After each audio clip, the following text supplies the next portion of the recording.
Good. I nearly said good morning. It feels like it should be morning. Hello everyone, welcome to Kemble, Cotswold Airport for a little cheeky live stream of a fast taxi run with the Buccaneer that you can see over my... Actually you can't see it, Adam's got it. The green aircraft, or the green camo one there, 544, is about to be towed out over to the sort of engine running area. That's over by the runway, and then he's going to rattle down the runway. Bit of a taxi around for some invited guests, supporters of the Buccaneer Aviation Group, who we are here as guests of, and we're very grateful for them to allow us to come here to Cotswold Airport for a bit of noisy fast jet action to dust off the equipment and bring you some entertainment. Very, very much looking forward to it. Scheduled to take place at 1 o'clock. Glances at watch. What time is it, Adam? 1:45. So the aircraft's got to be dragged down to the engine running area there to allow that to take place. So we're hoping that's going to happen any moment. But hello, thank you for tuning in. Lovely to see a few people in the chat. Let me turn that down so it's not going to annoy me. Old fat B word, saw you in the chat nice and early. Thanks for tuning in. And we are talking about the Blackburn Buccaneer, Mr. Factual Gaming, as you can see over my shoulder. Why, have I spelt something wrong? No, that is what we are talking about. Yeah. And who else was in there? And Richard saying, going to check back in to see what's going on. So as I say, we're expecting the aircraft to be towed down in a moment or two, in time to start up, do a bit of taxi run for some paying guests, and then the aircraft will shut down, be brought back around, and I'm hoping someone a little bit more knowledgeable about the Buccaneer will join us at that point. Kelvin, the secretary of the Buccaneer Aviation Group, will come over and hopefully have a little bit of a chat. But this is going to be a bit of a slow stream, so we've got some nice, lovely, I'd call them puddle jumpers, wouldn't you, Adam? But lots of GA activity here at Cotswold Airport to keep us entertained while we wait for some rather noisier aircraft to start up and do a little bit of taxiing for us. But nice to see such a busy airfield. It is a tutor, isn't it? Is it an RAF aircraft? Must be. Got a civilian reg. A civilian reg, but okay, lovely. And all sorts of bits and pieces. Active on a beautiful airfield. It's been a few years since I've been here. I think the last time, so I did some filming with the Britannia. That's a static exhibits here, having arrived. It's probably in the video I made somewhere, but it looked like late 80s to me from the video material. Maybe possibly 90s? No, maybe late 80s. So that's a static exhibits over just behind the Aviate Cafe. Did some recording with that aircraft for the virtual air tattoo.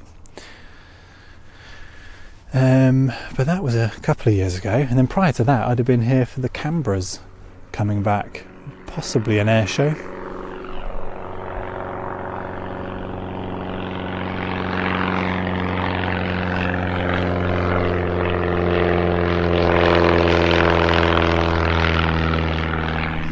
Sunny old day. I'm staring right into it. Adam, the aircraft, heading directly through it just then, and he's doing his engine failure on takeoff simulations here, which caught our breath a minute ago when he went round on a previous circuit. Yes, some fast jet action today, combat curious. I'm very much looking forward to it. I should say the aircraft has already started today, so just blow a bit of air out the fuel lines, so it's active and ready to rock aircraft. Adam, the lucky devil, sat in the back seat for that one. I was still plugging cables in, but there's something extraordinary. I mean, those spays, it was only one running, but to be sort of 30 metres away, you feel it. I'm glad they're towing it down there before starting up, because we are a little bit close over my shoulder here. And the second aircraft will start up later on as well for the guests here. I'm not intending on staying live for that. We'll see the aircraft, an active aircraft, and I think that's probably plenty. So I'll down tools and just enjoy that one later on. But for people who have paid to be here to support the Buccaneer Aviation Group. Part of the show for them will be the startup and fast taxi of 544 and a anti-dat run of this aircraft, which is 894. I'm told 544 is the better of the two, it having been retired in 83. What's this taking off? Might as well show you some aeroplanes while we're here.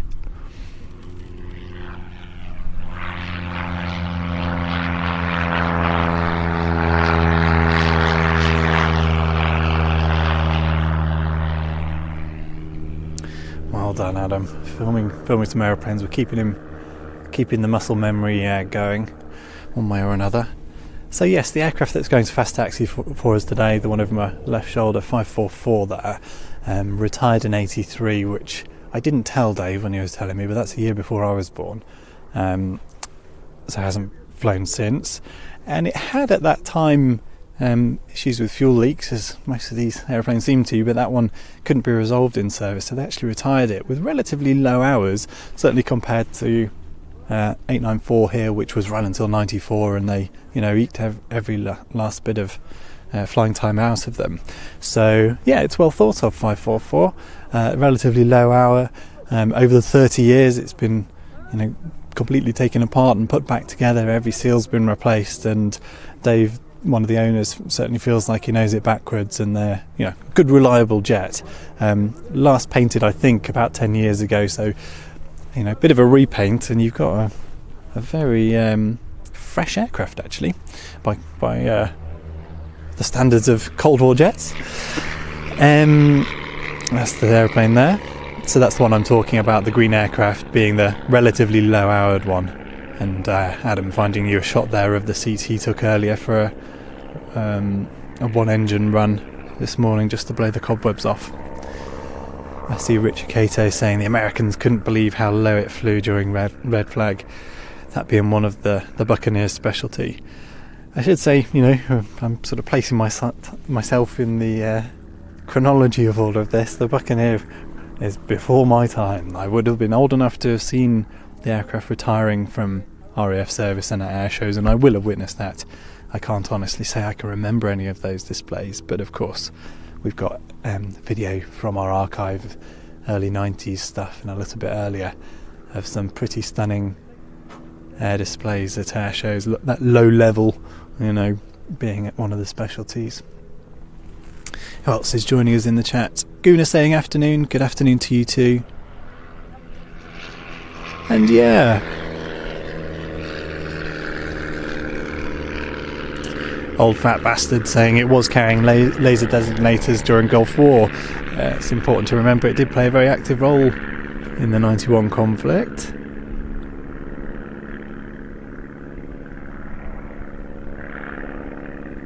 And what else can I see in the chat? Yeah, just good, happy people talking about Buccaneers. That's lovely to see. So the guy's getting ready now to tow the aircraft round to where it will start up. It does take it a little bit of a distance away from us, but we've decided to position over here so that we've got a good view of the fast taxi, and everything in between. And hopefully once the aircraft's towed back round here, we'll be able to grab a chat with Kelvin about it. So if you're just joining us, we're at Cotswold Airport in the Cotswolds, a lovely airfield that I've spent plenty of time at over the years, for air shows mainly, but for the odd arrival of things like the Canberra. I don't think anything else I've popped in for. I mean, to be honest, occasionally dropped into the Aviate Cafe when I've been passing.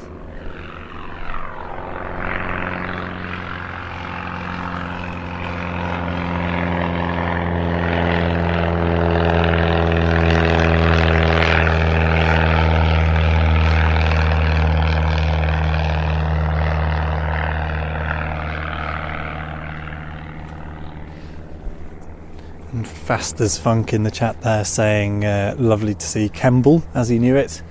Of course the base of Delta Jets, and I remember really nice open days over this side of the airfield. I think the hangar's over there though, yeah, looking at the incredible Delta Jets operation, no longer here, of course, with how many hunters did you say? Yeah, 2 hunters back in the early 2000s, and fast as funk says happy memories. Don't start talking about XH558 already, Guna. Asking if this would be a good base for the aircraft. It's quite a thing to move any aircraft by road, and I emphasise the need to go by road.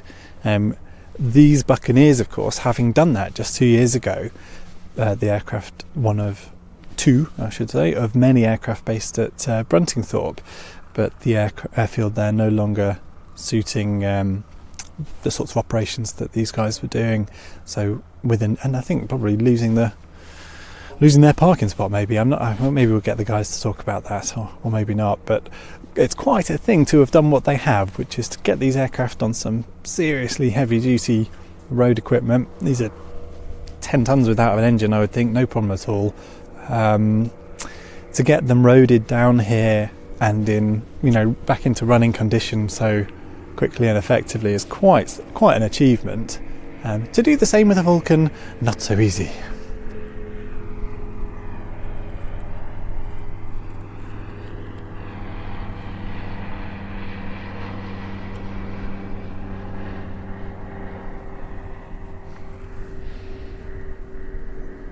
Yeah, Mr. Factual Gaming saying they miss XH558, don't we all? But there we go. Oh, it's quite a setting here. This would be a wonderful day for a bit of flying, actually. It's very, very clear. I can see hills that I don't recall ever seeing from this vantage point before.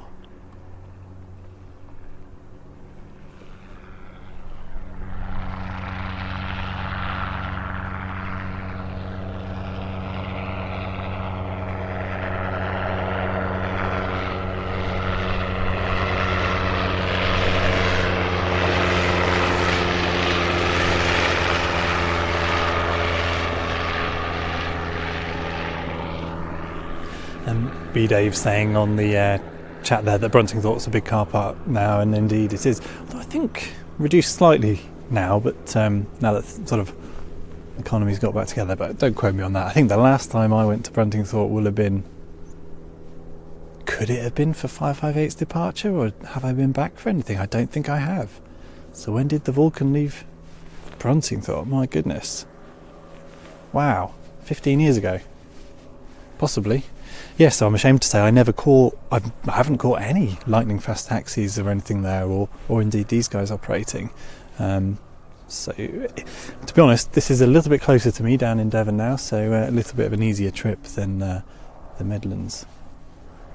It's a very active airfield, isn't it? I suppose it's a beautiful day for it. Very light winds today, windsock heading, looks like due east to me, but very, not very much wind at all.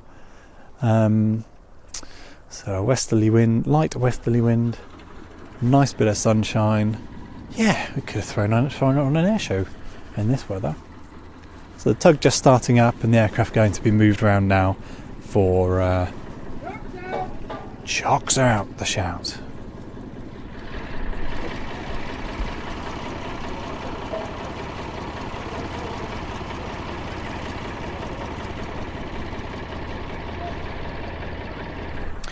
I suppose one of the things helping the guys even making the guys even able to move these aircraft by road, the fact that they were built for the carrier, so they've got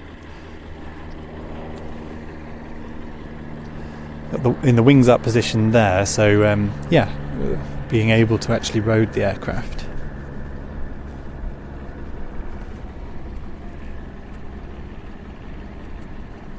And Calvin saying he's here at Kemble. Well, do say hello, Kelvin, if you're on site later on.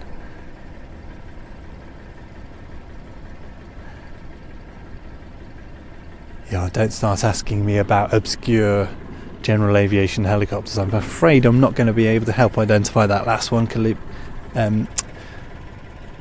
Factual Gaming and Fast as Funk identifying it as a Calibri.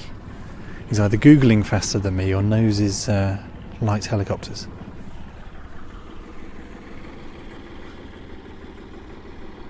It's quite a beast, isn't it?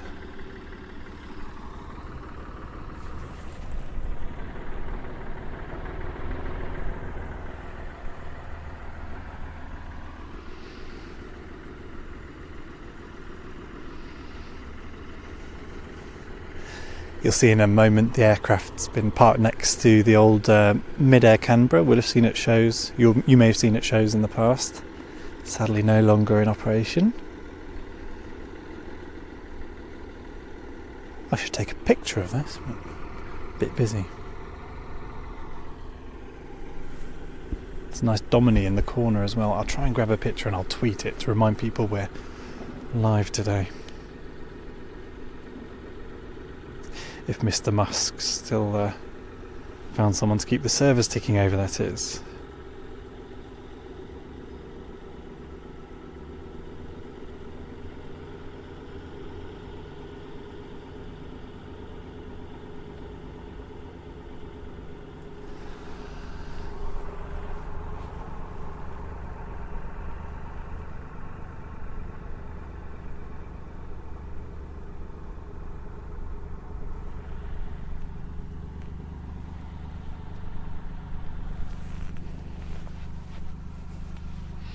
So yeah, there's the old PR9 that I would have seen land here actually. Not in mid-air hands, in RAF hands. I'm not sure whether I ever did anything with that video. It must have gone in a British Air shows, I suppose. Yeah, Mr. Factual Gaming identifying that Canberra. So yes, that's one of the PR9s, the last Canberras in RAF service. Photo reconnaissance aircraft that was retired in... Goodness. Don't know. Yeah. 06, Adam thinks. That feels right. And that retirement and very much else will have gone into a British Air Shows programme that year. I say confidently. Yes, no, I can picture the cover, I think. May not be one that's on our streaming service. Regular viewers will be sick of me going on about it, but that's at watch.planestv.com and has our archive of airshow action and other bits and pieces as well.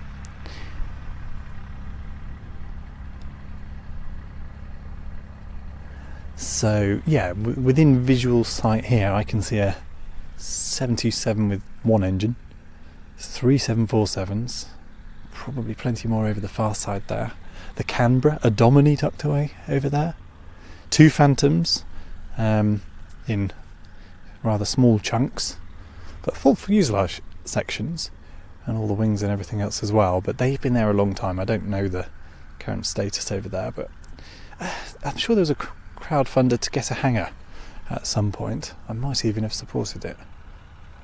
No, I don't think I did. I probably should have done. But nice to see, yeah, a lovely collection of bits and pieces. And obviously the Buccaneer Aviation Group having 2 Buccaneers here, both which in running condition. This one about to go for a fast taxi, and the other one later on will do just an engine run, anti-dat run for supporters of the group to enjoy this afternoon. Hope they've all brought their ear defenders and a sandwich because the cafe is closing at 12:30. Oh, that means it's already closed for a private function. Bit sad. Glad I brought my tea. Speaking of which, I'm going to have a slurp, excuse me.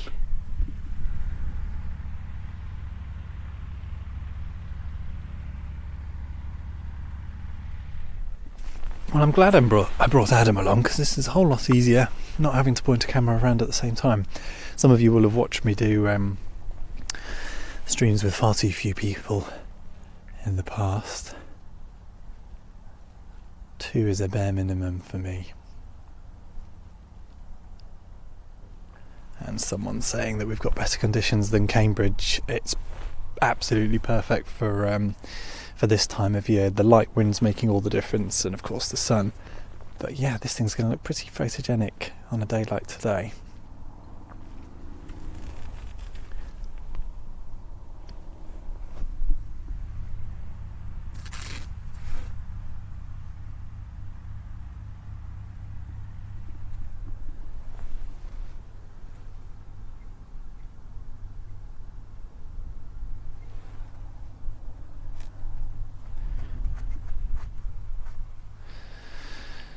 So, Factual Gaming asking, what is that jet behind the Buccaneer? I'm assuming you're talking about the airliner, which is 727. as I say, one-engined, which on first glance looked nothing like one to me, but yeah, probably because of the lack of the engine on the side, I don't know.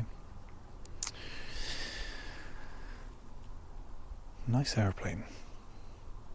Of course, 2XL have a couple which I think have just left Doncaster for where have they moved to, Adam? Do you know? I think they've moved. Yeah, I think Teesside. I think you're right. Doncaster, of course, and this comes into the 558 conversation. Oh, I'm not showing you aeroplanes. Have a look at the Buccaneer.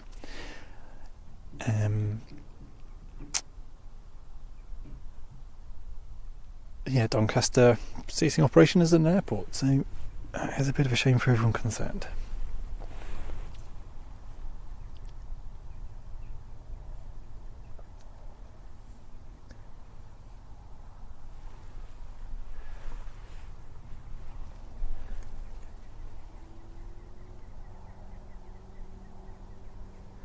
Yeah, it's not actually that bracing. With the wind low, and it probably will get up, but with the wind low at the moment, it's a fine day. I wouldn't say I'd come with me shorts on, but not too bad.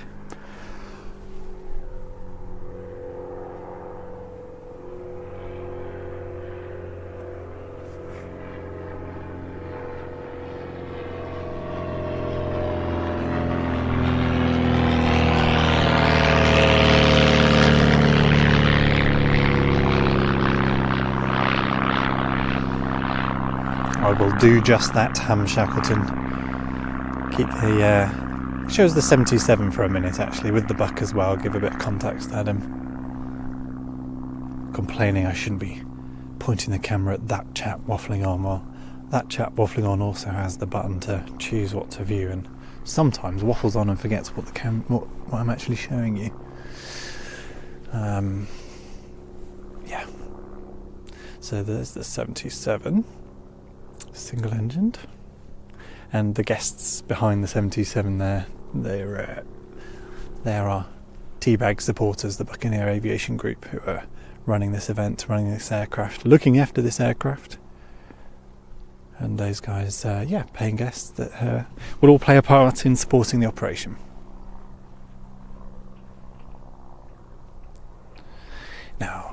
Now I ask the question of myself, am I far enough away not to bother with ear defenders? I'm probably not, you know. Dig those out.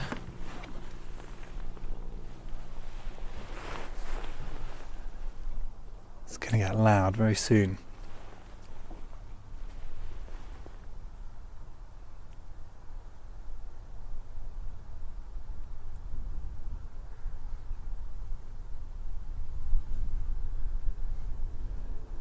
Well, it sounds like we're in the right corner of the country today. Dark day in London, and there's the other place. Is it Cambridgeshire?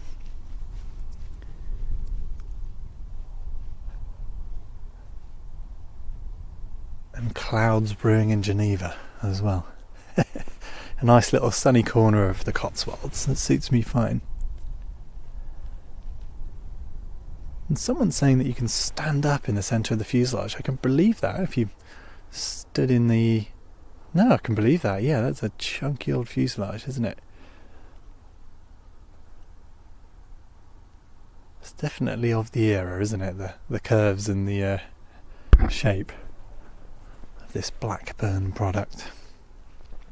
I've just we're plugged into the mains here, which is a nice surprise actually. I was expecting to run off battery, but that meant rummaging around in the guys' storage containers, and they're well stocked for spares. So as long as they can keep up the anti-dat runs and these taxi runs, these aircraft will remain in really good condition for a long time to come. Lots of spares being available to replace things as and when needed. I'm told a fair amount of it didn't make the move from Bruntingthorpe, them being really surplus to requirements.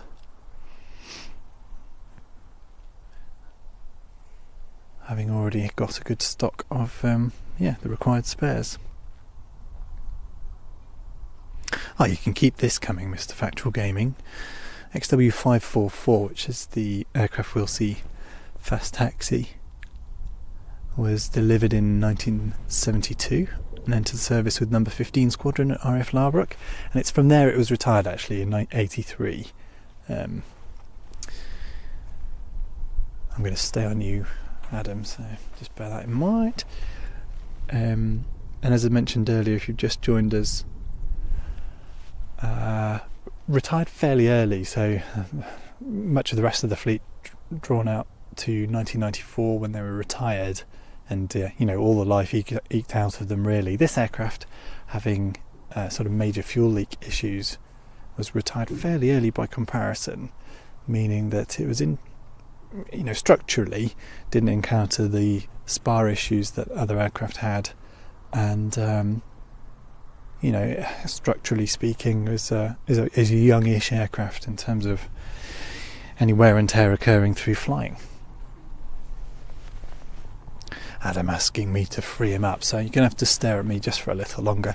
This is the other aircraft that the team look after here. This is one that did fly right through till 1994 with all of its flying life really eked out of it. So yeah, not in running condition as well, but if one of them suddenly needed to get airborne again, you'd take the green one by the sound of it. I keep glancing over here. This is where I'm sort of choosing cameras and keeping an eye on the chat. Well, I'll keep the details to a minimum then, old fat bastard, because there's an hour-long documentary somewhere on YouTube. Don't go and watch it now. We're about to get a real one fast taxi live. Stay around here, but it sounds like that might be a nice thing to view. Probably for me at some point as well. I wish I'd found time this week to gen up on the Buccaneer a little bit. I was saying it's sort of a bit before my time and not an aircraft I've spent a lot of time thinking about or learning about, but enjoying being around the teabag guys here. They're all, as you might imagine, really real enthusiasts for the type, and with a lot of information to share. As I say, after the fast taxi and the aircraft's been brought back over here, I hope to talk with one of the members, Kelvin, secretary of the group, and he'll be able to fill us in on some of the details. Bit of a wait for that, so we may or may not end up actually doing that, depending on how tied up the guys get.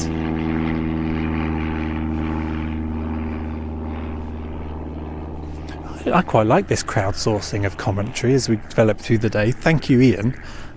Stuart saying the Mark 1 was very underpowered and not good for a carrier-borne aircraft, I would imagine. But the Mark 2, as we see here, is much better. Paul Osborne, are you the same Paul Osborne that used to run UCAR, Paul?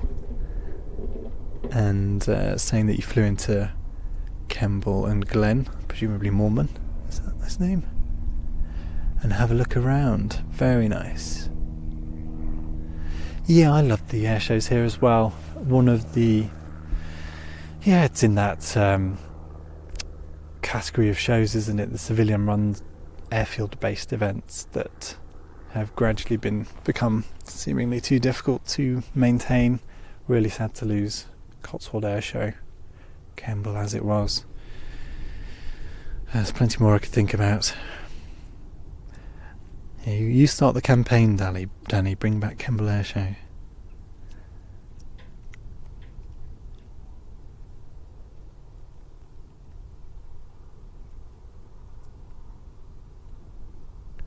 Yeah, 15 ship Hunter fly past. Now that might have been, was that 2000? 15 ship. How many will have I seen in 2010 or whenever it was that we were last here? It was another Hunter anniversary. I think it may have just been a 9 ship, maybe with misdemeanor knocking about as well. Well, I mean, even that though, nowadays you look back on quite fondly. It'd certainly be extraordinary to see such a thing again.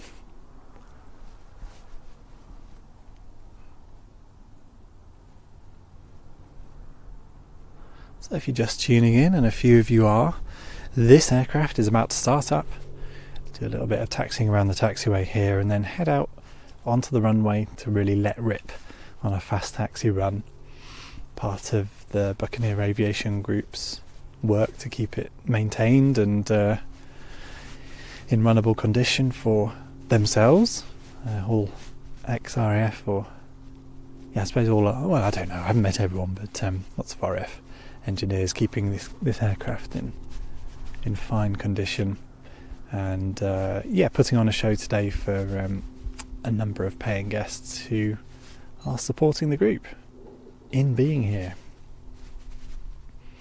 And once this aircraft's taxied and shut down, it will then be towed back up to its parking position just over my shoulder over here, and this aircraft will then do an anti-DAT run later on. I don't intend on staying live until then, although we are on mains power. I really just think we might as well stay live all afternoon, but at some point I will have to find a pub for an afternoon's meal. We won't go anywhere. We'll of course enjoy the anti-DAT run. It's whether we keep all the live stuff running, because you'll see, the keen-eyed amongst you, you wouldn't want to still be here when this thing started up. It gets pretty noisy, pretty warm, pretty blowy. So we'd have to move everything around, and I'm not anticipating staying live for that.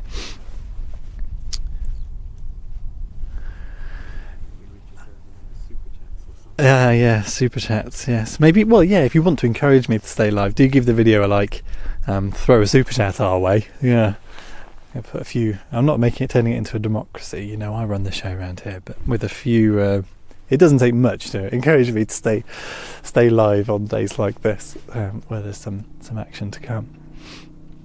There's the Buccaneer that we're expecting to see running in just a little while. And Juliet Whiskey asking whether they are correct to think that the Buccaneer was able to create its own ground effect to fly so low. Well, you fly any aeroplane low enough, you will create a ground effect, but I'm sure there will be stories of people having felt that kind of an effect, but realistically I can't imagine it's providing significant fuel efficiency or anything like that.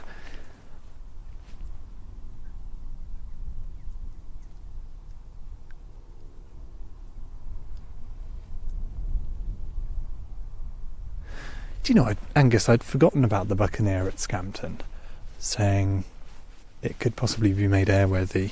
There's all sorts of bits and pieces up there, isn't there? But another airfield with the Su-22, yes. But another airfield with an uncertain future. I don't know. The Reds having moved out, and I think probably the RAF not necessarily certain future. Well, I did see some, I thought, quite imaginative plans, shall we say? A huge, great development planned, which had sort of, not aviation plans, shall we say? So I'm not sure what the Hunter still operated from there. I assume so, but I'm not sure. Teesside seems to be hoovering up bits and pieces. Long time since I've been to Scampton as well, actually, thinking about it. For the air show there. Is that an auto gyro taking off? Gyrocopter? So just Adam and I today, so a bit of panning and scanning for bits and pieces. That gyrocopter making its takeoff a bit more effectively than the one I saw at Scampton after that air show, if anyone remembers that.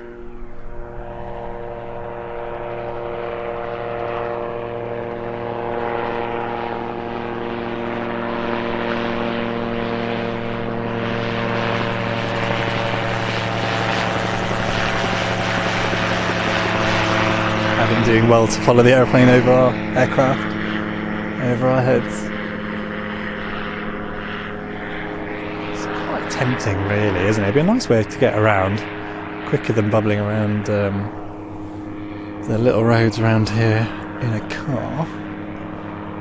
And they've gone to Leeming, okay. So that's Ed Jones saying the Hunters have gone from Scampton to Leeming. I suppose that ties in with the Hawks. No, the T1s retired, didn't they? The is it 100 Squadron? Oh, I'm no airshow commentator, as you can tell, and of course my level of preparation is focused more on the technical equipment than it is the information that you might like to hear as ever. But it's okay. I'm crowdsourcing a commentary from the chat. This is fine. I think I'm a bit overexposed on that camera. Let's sort that out. Nice sunny day. So yeah, Scampton, someone mentioning earlier in the chat that there's a Buccaneer there that could potentially one day fly, and yeah, I'd be surprised. But if there was a need, by the sound of it, HHA maybe. I think I remember reading the same thing, but we must be talking about 10 years ago. Well, if they need some spares, they know where to come. These guys seem to be well stocked.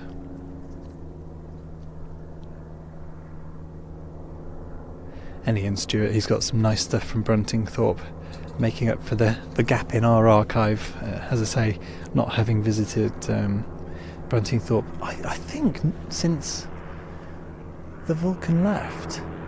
I think probably I did the Vulcan's first flight there, and then maybe a couple of days there doing some recording in between airshow seasons. And that would have been my last visit, so never managed the Lightning runs or the Buccaneer runs, which I regret, really, I'll be honest. So Ian Stewart, check out his channel. He's in the chat there saying there's some nice stuff from Bruntingthorpe. About the only Lightning bits I've got on our channel, well, we've got plenty of Buccaneer at air shows in the early 90s. There's lots of nice full programs on our streaming service at watch.planestv.com. That's a paid subscription service, but lots of airshow action from recent years, and indeed when we used to see Buccaneers at air shows. Some really nice stuff popping into my head from the likes of Woodford. There we go, Buccaneers starting. Well, the air starter, would you call that Palouse? Starting, and then we'll get the Buccaneer running up very shortly. So I'll just finish off what I was saying, that we do have lots of Buccaneer airshow action, and in that retirement year in '94, which I'm going to be bringing more of to the streaming service quite soon actually.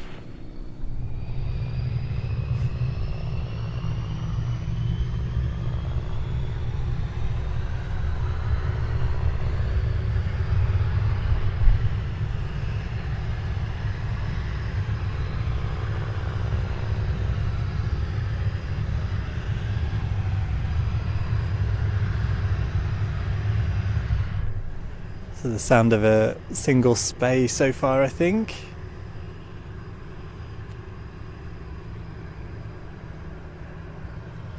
And the plan here for the aircraft to do a little bit of taxiing around for the some audience gathered quite close to the aircraft now, and then out onto the runway for a nice fast taxi down this beautiful Cotswold Airport runway, following the contour of the land. If you've ever been here, you'll know the aircraft seem to appear and disappear down the various bumps.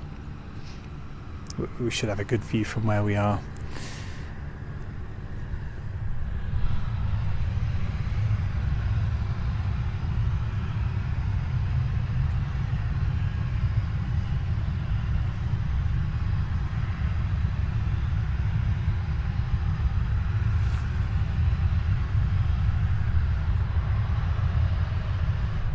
Yes, Ed Jones saying the loss of the Lightning run's a real tragedy, and particularly when you consider the extraordinary work those guys did to bring the QRA shed there, to keep those aircraft running, to then lose the ability to really let them rip down the runway. A real shame, you know. So well done those of you that managed to get there whilst they were able to. Perhaps the time will come again.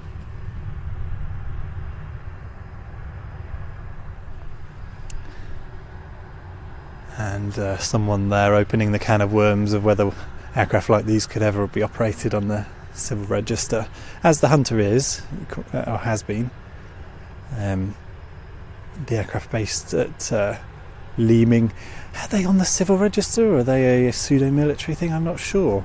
But obviously the Hunter able to operate on the civil register, but things like the Lightning, Buccaneer getting a little bit more complex, making things a bit more difficult to get the necessary permissions and paperwork, the OK from the CAA. Probably a bit more of a challenge. So, tug moving out the way, expecting the aircraft. Still got chocks in, so no movement just yet.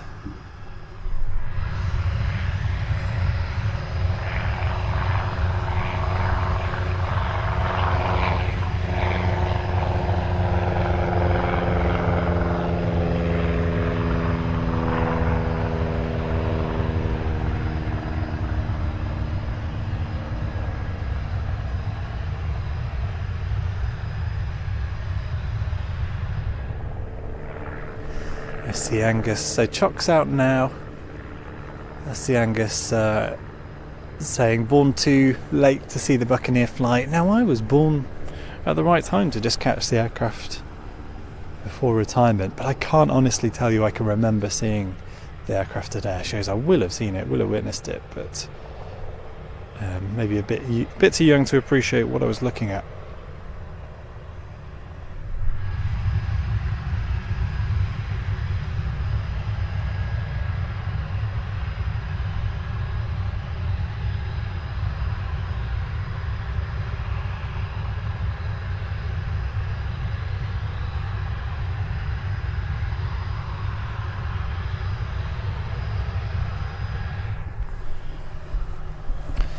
Well, I'll leave you with the sound of the aircraft for a little while whilst I get actually do some marketing. Get a tweet out to let other people know that we're about to see a Buccaneer stretch its legs, if not wings, down the runway here at Cotswold Airport.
A gorgeous sight and sound. If you're just joining us, I should explain, especially to Crazy Cressy, about what the flight path is.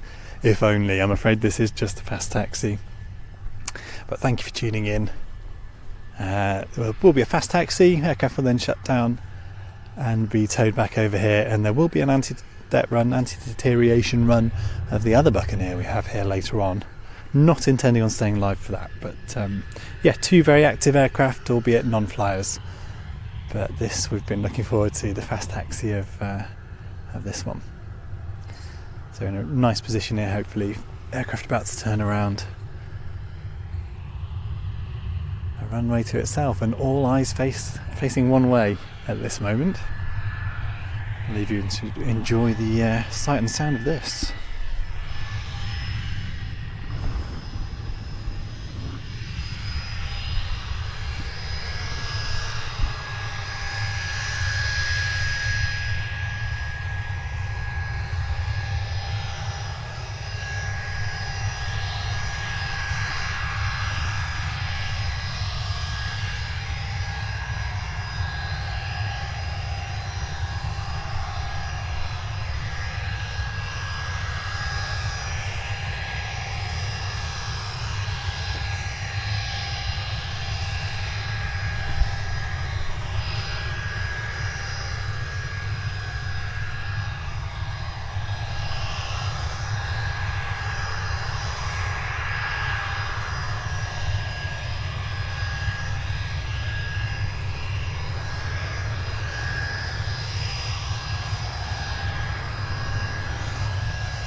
Should have been paying more attention to whether the air brake was out throughout there. Did it deploy halfway down, Adam? Yeah. So just see the tail there peeping over the hill. One of the features of the airfield here, undulating along with the this corner of the Cotswolds. Lovely sight that. I wonder if we're going to get the same again back the other way. Let's see what we can see. Looks like aircraft joining the queue to make use of that runway, so everyone trying to be good neighbours with each other, so no doubt not holding the runway up for too long.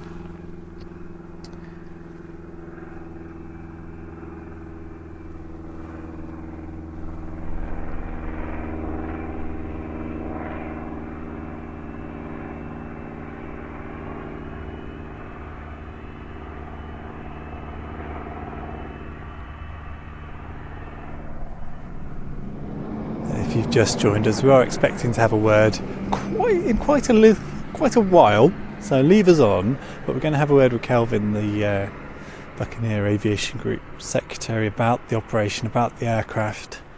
He has lots of enthusiasm for it, so if you do have any questions for him about the aircraft, maybe anything about the aircraft, what it's like to operate and all of those things, and what it was like to look after,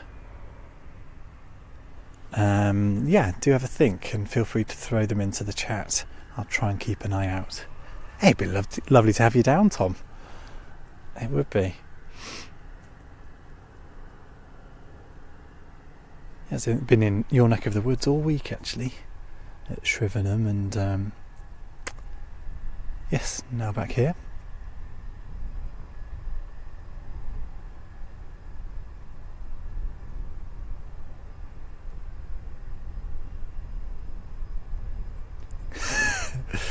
I get the reference, Ed Jones, thank you. That is good stuff.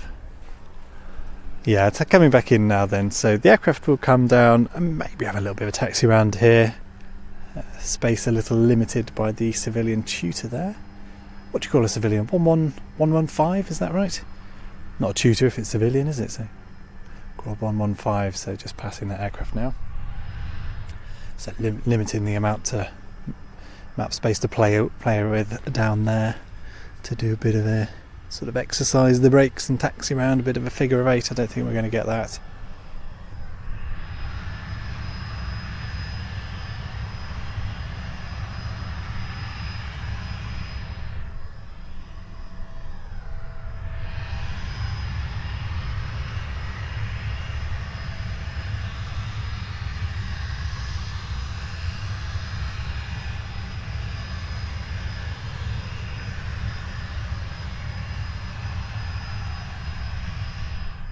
So Yuki asking, what's the purpose of doing a fast taxi? Well, part of this is frankly to entertain those who still have an interest in the aircraft, but you see the wings going up there, but all of this exercising the parts of the aircraft, the seals, the pipes, the engines, the brakes, the bearings, all the spinning moving parts, all part and parcel of the work of the Buccaneer Aviation Group to just maintain these aircraft in a running condition, so not intending to fly. I'll let you listen in before the aircraft shuts down.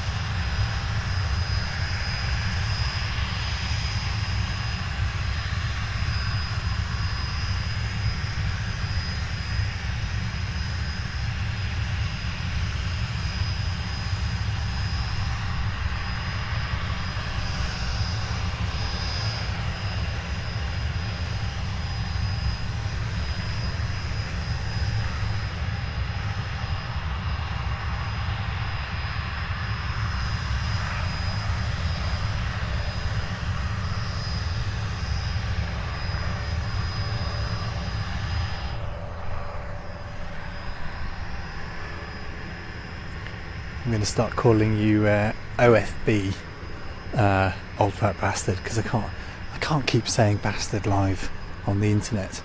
But OFB saying, yeah, it's just like taking your old car for a run.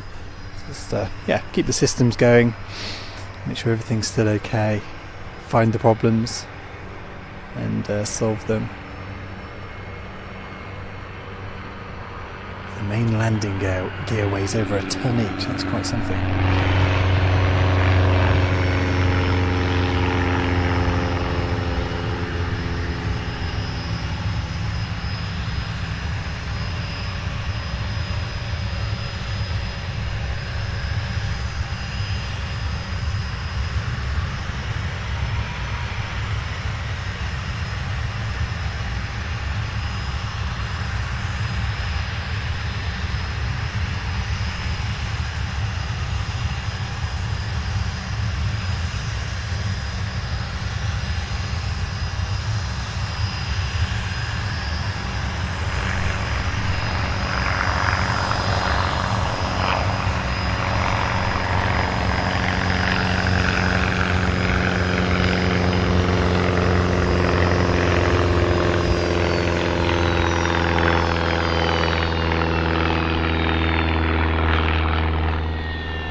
OFB it is then. So the aircraft now shut down, and that's one of two Buccaneers we expect to see action from today, the other being 894, which is over my shoulder. That will not be a taxi, that will be an engine run later on. I'm not expecting to live stream it, but if I suddenly get a flurry of crazy super chats and contributions, maybe we'll find a way. But I think realistically we're probably not kitted up for a longer stream, and there's going to be a bit of a gap. We're talking hours between now and then, so I suppose best case scenario is I appear later on live. I'm sorry. The guy's getting out. We've got 2 on board. So we've got Mike piloting today. And yeah, someone in the back seat there enjoying a ride. We had our Adam in the back seat for a little engine run earlier on, which he seemed to enjoy tremendously. It is a gorgeous looking aircraft, isn't it, Christopher? There is something about seeing it, certainly head on. There's a chunky old beast from the side, but yeah, head on, it looks like a mean machine ready for action, especially on a day like today. This aircraft last painted in, had a full repaint in 2012. I'm not sure whether it's had one since, but really that being the only aspect of it that shows a little bit of age, but it's stored outside, so that's to be expected, I think.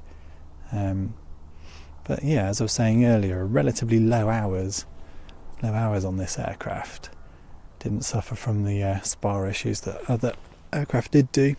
I think if you were thinking about getting it airborne again, there'd definitely be some NDT work to be done on certain aspects. But hello, Oliver. Nice to see you in the chat. They do, don't they, Paul? 50s and 60s aircraft looking really cool.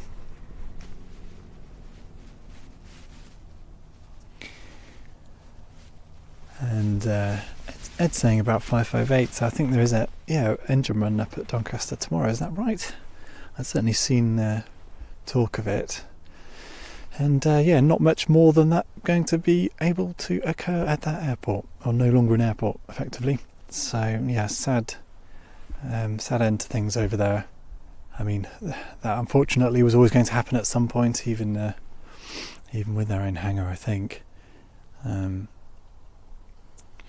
That's the way things go, but we should be glad for what we had once 558 was flying, shouldn't we?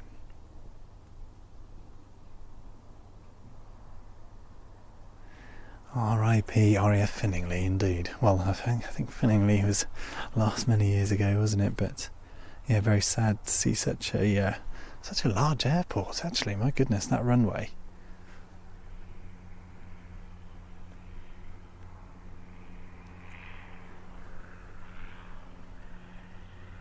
Yeah, 2 vintage jets there, 727 as well.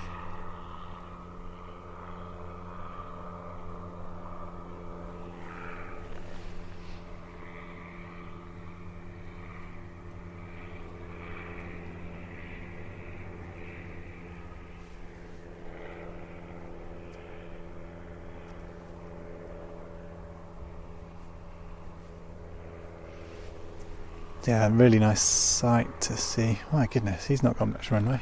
Okay, that's a relief. It's quite fun seeing all the GA flying going on here as well. Feel free to follow a few of those, Adam, whilst we've got the aircraft being towed back up. So the aircraft's going to come back up just beside us here, and at that point I am going to do my very best to grab Kelvin, the secretary of the group, to explain some of what's been going on today, answer some of those questions about why do this, why fast taxi an aircraft, why do the runs, and the anti-deterioration runs, and what drives them all to do this work, to keep these aircraft in the good condition that they are, and also do that work of getting the aircraft here. So if you've just joined and weren't around earlier on, I mentioned earlier that these aircraft were at Bruntingthorpe, and the guys losing the opportunity to use that space needed to get them out, and a serious undertaking has occurred to get these 2 very heavy, very large airframes road transported down to the Cotswolds from Bruntingthorpe. So that occurred 2 years ago, and as you can see, back in running condition. So quite an achievement there to keep them whole, keep them on an airfield where they can be run and kept alive. Obviously, the folding wings helping, being able to get them on a lorry and driven down here. But still a heavy old thing to be moving around. One of the very nice bits of literature the guys have available on their website is this thing. Can you see it? So £25, as you can see. So this is about the Buccaneer Aviation Group, and there's a lovely letter in there from I suppose the person with responsibility for the aircraft, the one we've just seen running, when it was at Cotswold. So it was used as a ground instructional airframe, I guess, for student engineers to be clambering around and learning about how to look after an aircraft. And it starts by explaining it's a very heavy aeroplane, this is a 10-ton aeroplane, you're going to have to get rowed out of here. And clearly the guys were up to the challenge. Passing some of the 747s awaiting their fate here at Cotswold Airport. Does that look like ex-Lufthansa to you with the blue tag? Not German? Oh, you were trying to Google the regs earlier, weren't you? But they're all different countries. There's TF, there's BA. Oh, interesting. I don't know. Someone will undoubtedly know in the chat, so you can tell us where these 747s are from and... Tango Foxtrot Alpha Alpha Kilo. zooming in on a reg, thank you. Yeah, I see it. Yeah, and there's the Canberra we were talking about earlier. So this is the obviously ex-RAF PR9, became part of the mid-air squadron, which no longer functions. So an aircraft that some of us will have enjoyed seeing at air shows not that long ago, but I'm afraid no longer an airworthy aircraft, not an operation that's still running.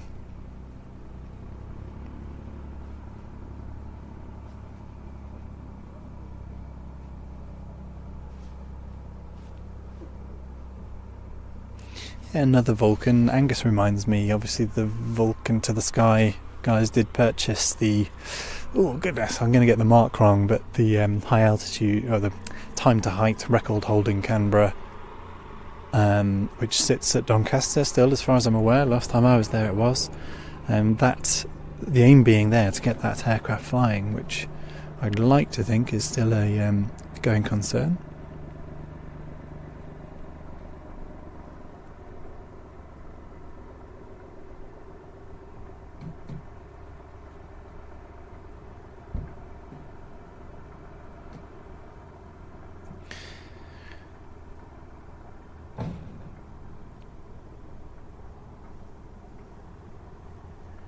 Yeah, lots of talk turning in the chat to Vulcan.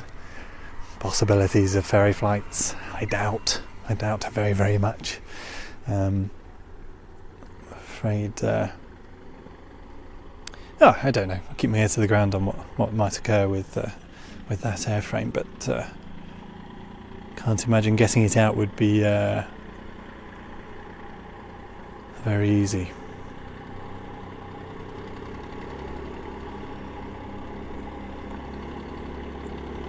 That looks like a bit of a slog up the hill for the tug. That's half the battle with operations like this, is keeping bits of equipment like that in running condition. The tug, I mean. Roaring away, no problem at all.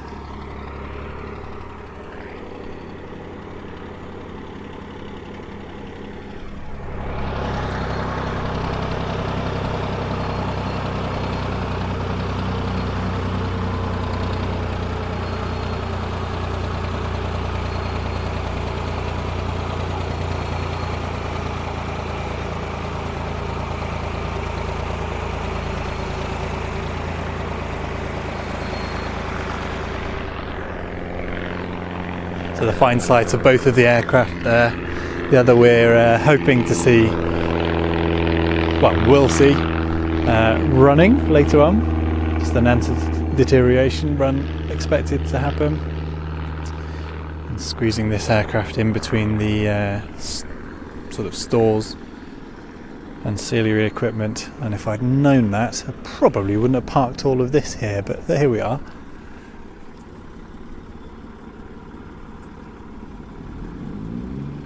I suppose that'll give a much nicer view of the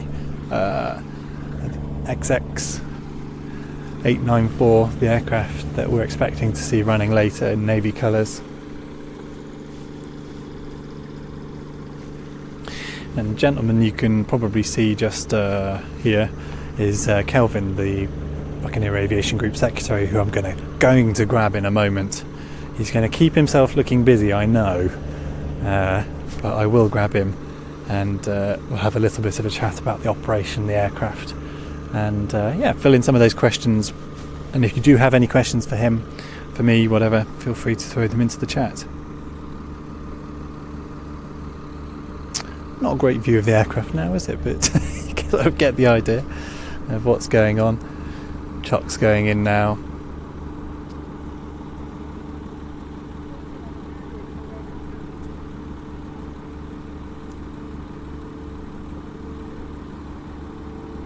Good stuff. Here's a beast. Just check the chat. Thank you, Trev, saying this is fantastic. Enjoy your late lunch, Ed, if you haven't gone already.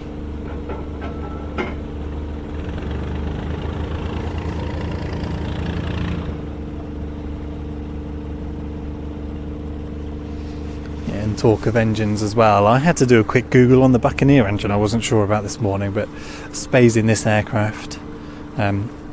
Talk in the chat there about potential of a Canberra returning to flight. I mentioned the Vulcan to the Sky Group's aircraft that, as far as I'm aware, is still in dismantled condition at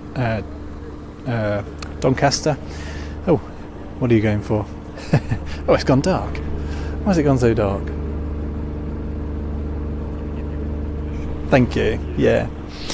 I've got proper hat hair today. It is one of those days where you've been sort of hat on, keeping warm for a while, and then taking it off to reveal the mess. So Avon's in the Canberra, same as the Lightning and Hunter, I suppose.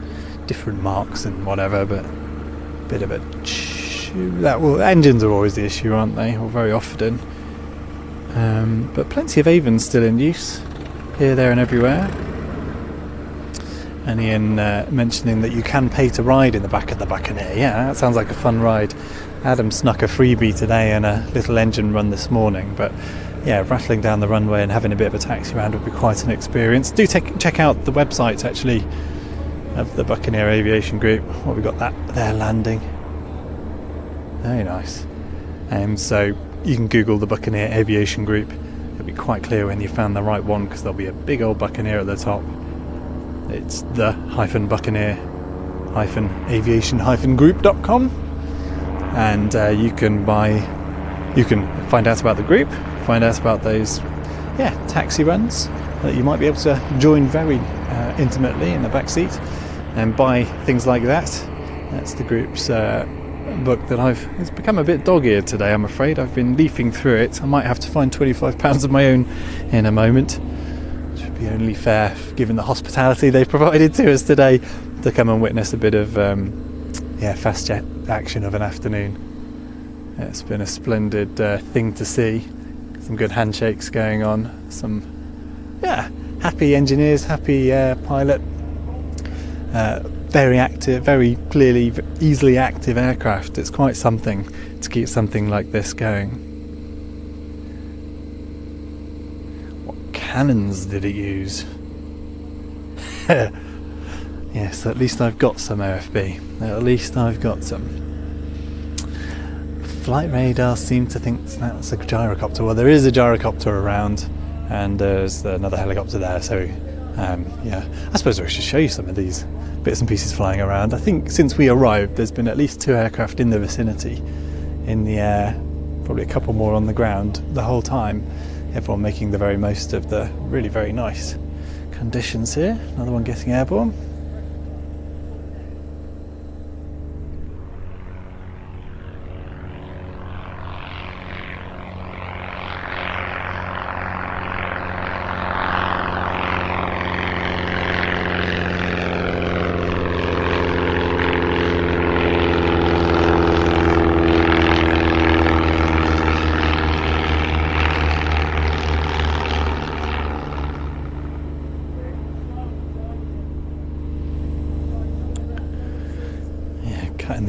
there and practicing aiming for a field, presumably,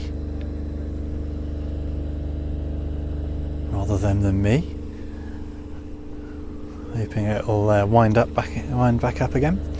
I am hoping, as I say, to grab Kelvin from the aviation group for a bit of a chat about the aircraft in just a minute. And Angus has a question as well.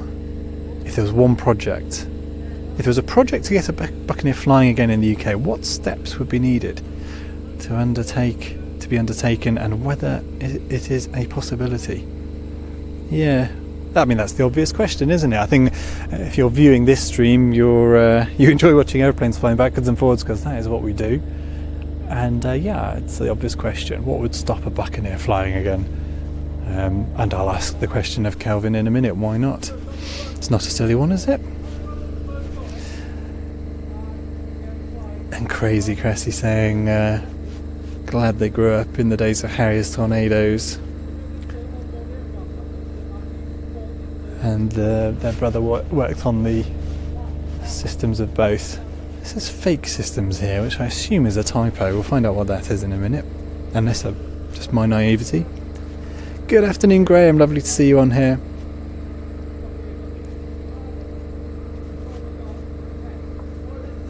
The fuel systems on both. That must have been a challenge. On Harriers and Tornadoes.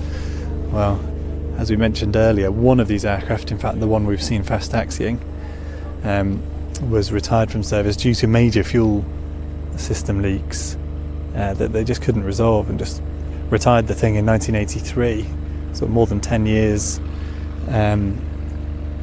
before the rest of the fleet, or much of the rest of the fleet, were just, a problem too hard to solve. So I take my hat off to your brother, looking after fuel systems of jets of that era, although I suppose this one from a slightly earlier one.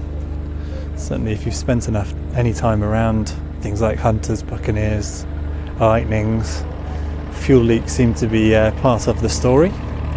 And there is the autogyro that you saw on flight radar earlier.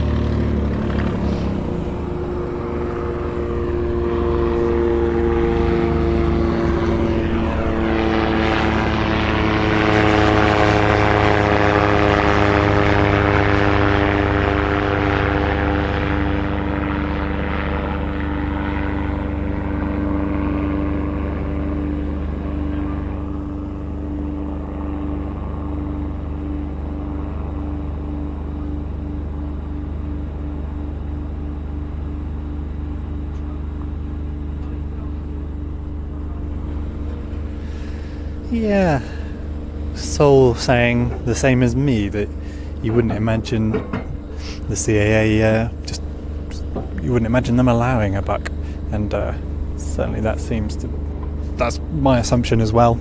Maybe we'll ask the question. I can see a lowly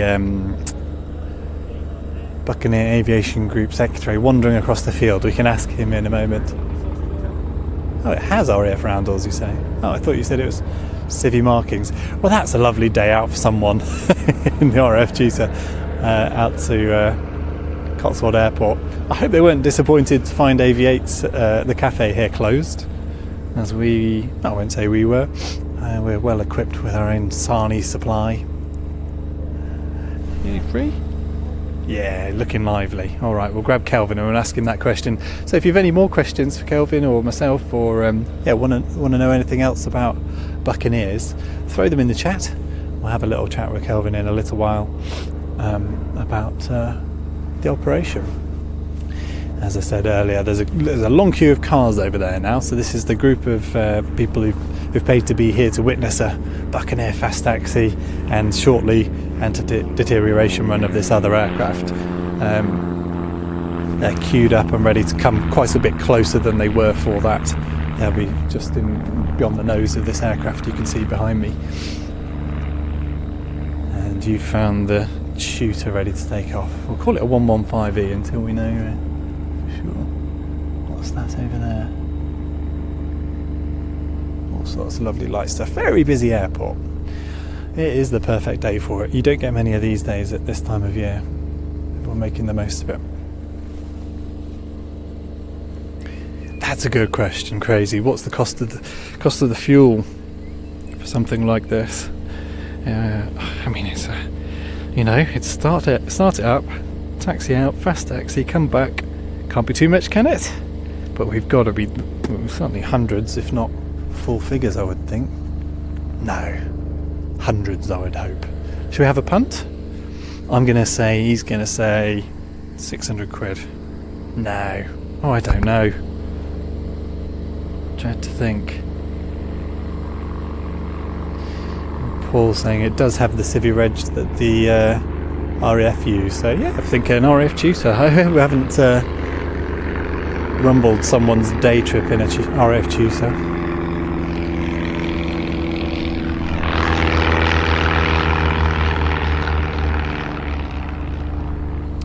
Ian says the Lightning burns 20 gallons a min. Is that just idling? Crazy saying 1,200 quid. Yeah. Okay, how much do you reckon the fuels cost for today's outing, guys? Pop it in the chat. Yeah, I've seen enough of those fake engine engine cuts on takeoff for the time being. Every time I look up, he seems to be descending below a container or horse box. It's not a nice sight normally. Lots of kit being dragged back from where the aircraft started up and started its taxi out. Calvin's sloped off to find a brew, probably good for him. We'll drag him over for a chat in a little while.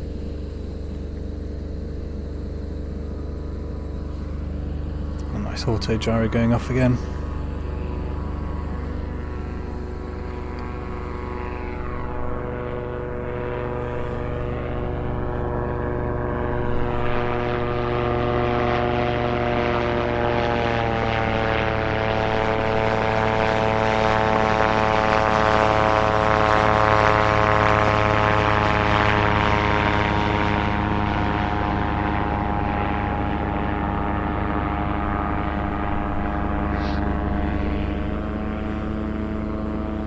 I'm still very much enjoying the crowdsourcing of commentary here in the chat. Some really good Jen on the Lightning as well, saying OFB saying it can reach 80 miles an hour just idling those engines. I can well imagine. It's quite something. Little Nelly, yeah. It's of that ilk. Sort of a much more modern aircraft though. I didn't actually pay much attention to that on what exact gyrocopter it was. We've got two of them buzzing around actually. Nice bit of kit, I think. What's this?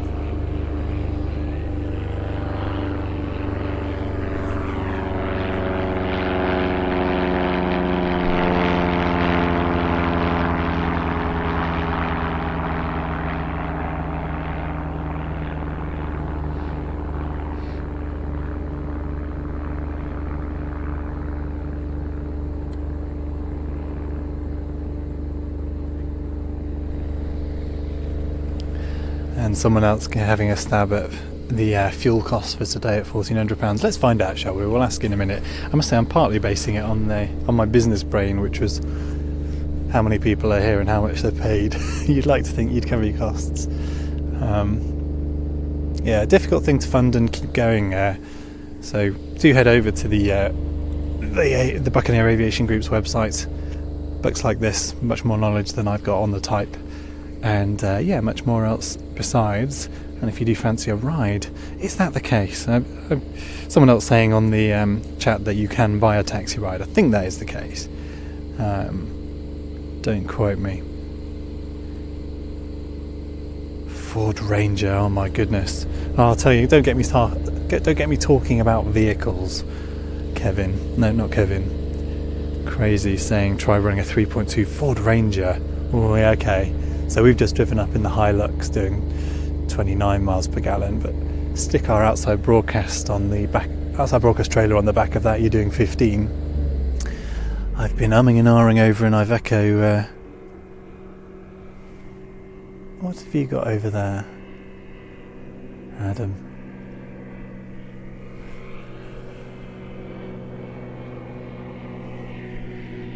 Yeah, umming and ahhing over an Iveco 3 litre thing. It's 4 ton truck, a bit more aerodynamic punch for the trailer. But decided against it in the end. Fuel costs. It is quite a thing. When you're doing the average event for us, you're doing at least 500 miles probably with it. It becomes quite a large chunk of the budget. Anyway, let's not get talking about those grumbles and groans. See, you have a heads up on us, Ian. Is that Kevin who's on site? Maybe. Didn't understand the reference.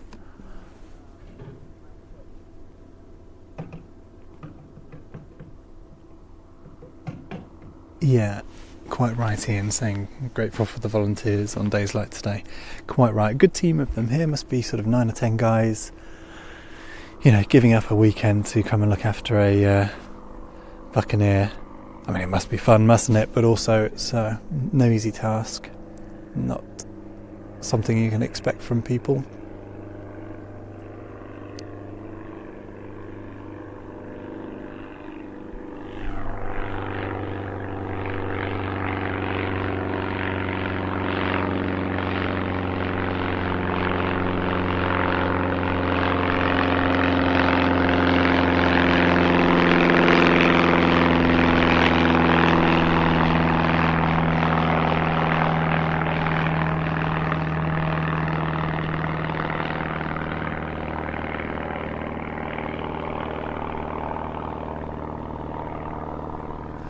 I bet that Ford Ranger would be a decent vehicle to tow with, though.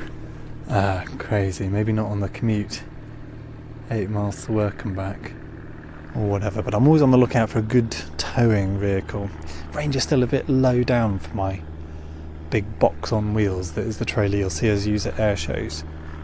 My Hilux being a little bit small to sort of punch through the air. So yeah, definitely in the market this winter for a van capable of towing 2.5 tons. And ideally using as a outside broadcast setup for situations like this. So all but... no, I think that's every last bit of kit now heading back this way.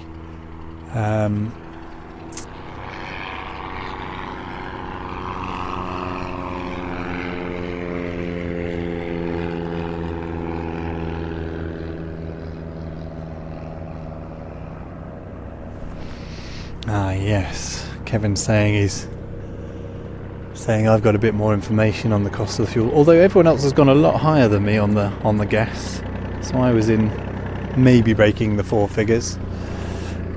Definitely losing that sunlight, getting nice and dark, excuse me, getting too intimate with the camera. Something like that looks a bit better. Yeah, I said earlier, didn't I, half the battle with things like this is keeping the equipment, the ancillary equipment, running. So things like the tug and all the rest of it all needs maintaining, all a voluntary force. It's not like you've got an air force with paid engineers keeping an eye on all of the kit. So a big challenge. Some of the volunteers who've been looking after things today, and looking after us, I should say. Very grateful for their hospitality today. Come on, Calvin. Someone give him a kick. Who have you got in the chat? Yeah, Ian's asking about the Phantoms. Can you see the Phantoms from where we are, Adam? Yeah, so 2 airframes over there, I think. All the bits over there. Oh, it's a very nice car as well. Yeah, all in parts along the Perry track around the back there. Not sure what the plans are. I think there was talk of a hangar at one point, wasn't there? Be nice to see those back together and on display. Are they aircraft that were at Bruntingthorpe as well? I can't remember. I think they've been there years, haven't they? Definitely got memories of seeing them on a visit very many years ago. So Aviation in 4K asking when the next taxi run is going to be. There isn't going to be another taxi run, but do stick around. We're going to have a chat with Kelvin in a moment about this operation and what it's like to keep these 2 Buccaneers running. The second will run later on. Actually, not too long. You might get me streaming it yet. So the plan is to just do an anti-debt run on that aircraft, keeping it, keeping the systems operational. So Ian, yes, the Phantom's still here.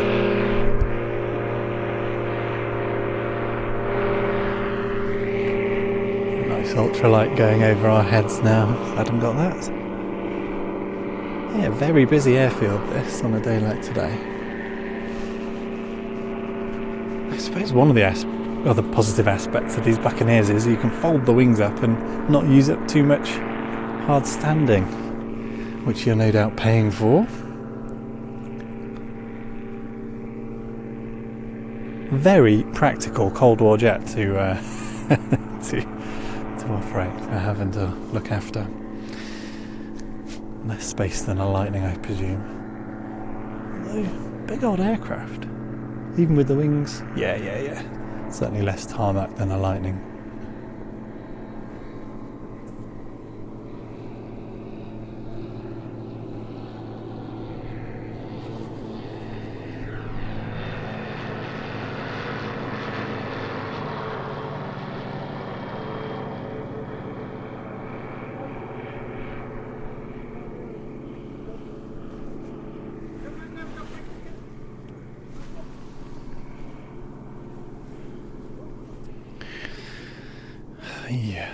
Yeah, YouTube does like to scare you sometimes, screaming no data at me as if I wasn't pushing anything, but we're all good. He's got nothing. There I am with my shoddy hair, but with a lovely Buccaneer to look at behind me. Look at that.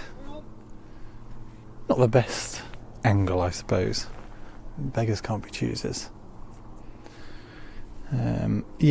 Kevin wanting to give a shout out to all the aviation museums out there that run on voluntary support and donations, and obviously the ticket price to get in and all the rest of it, but it's still an undertaking looking after the jets, the aircraft that no longer fly, keeping them a decent roof over their heads for future generations to enjoy.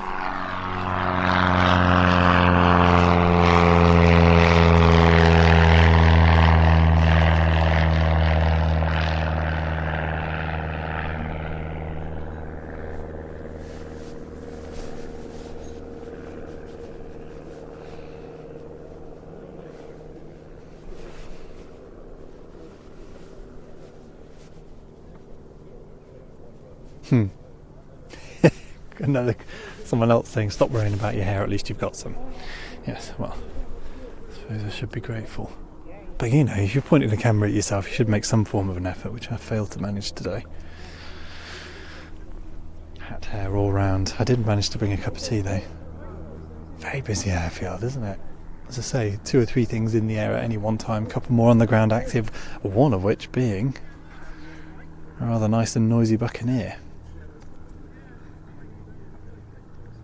I do keep saying, but I'm expecting to grab Kelvin for a bit of a chat in a moment or two. But he, yes, secretary of the group, but also a very active member of the sort of ground crew looking after the airframes. And plenty of jobs to do on a day like today.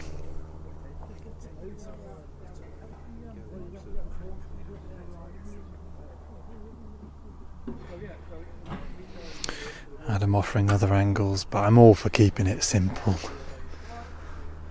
To be able to see what? See, yeah, if you want to move around, I'll stay on this camera. So Adam's going to give you a little bit. Take the tripod as well, Adam. Take the lot if you can with the cable runs. Oh, he's going all the way around. Oh, I wish I had a camera on him. It's a heavy old object to be faffing about with. Bear in mind, if we do get Kelvin over in a bit, we'll want a wide angle on. I see. Yeah, we'll manage. I think we'll be able to do both.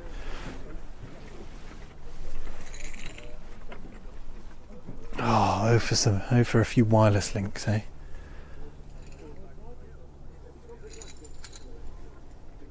There we go. So Adam now able to grab us a dark shot of some of the activity on the aircraft. Let's say after a run like this, there'll be a couple of things that maybe they've identified as things they need to work on in future.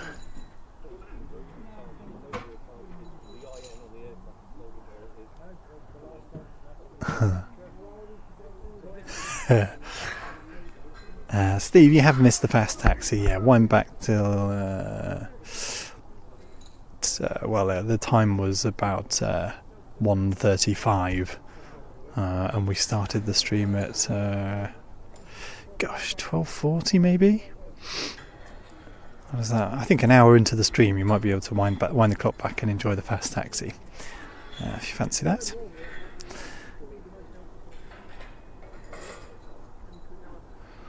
So what might occur in a little while is I suddenly get excited about the idea of streaming this anti-debt run. I might end up staying live. What have we got to lose? Using up a bit of data. We'll get a update on some of the timings. In fact, what I'll do is I'll leave you with these sights and sounds of the guys looking after these jets, and go and have a little word with the guys and see what the plan is, and then we will make a plan. I'll say it again, we're expecting to have a chat with Kelvin, the secretary here, about the operation, the aircraft. So if you've got any questions for him, do pop them in the chat.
Calvin? Yeah. Sorry, I just borrowed from a minute. We'll just put the debrief to the runs. Okay. Loads there over the wing. Well, I said that's the way to do it.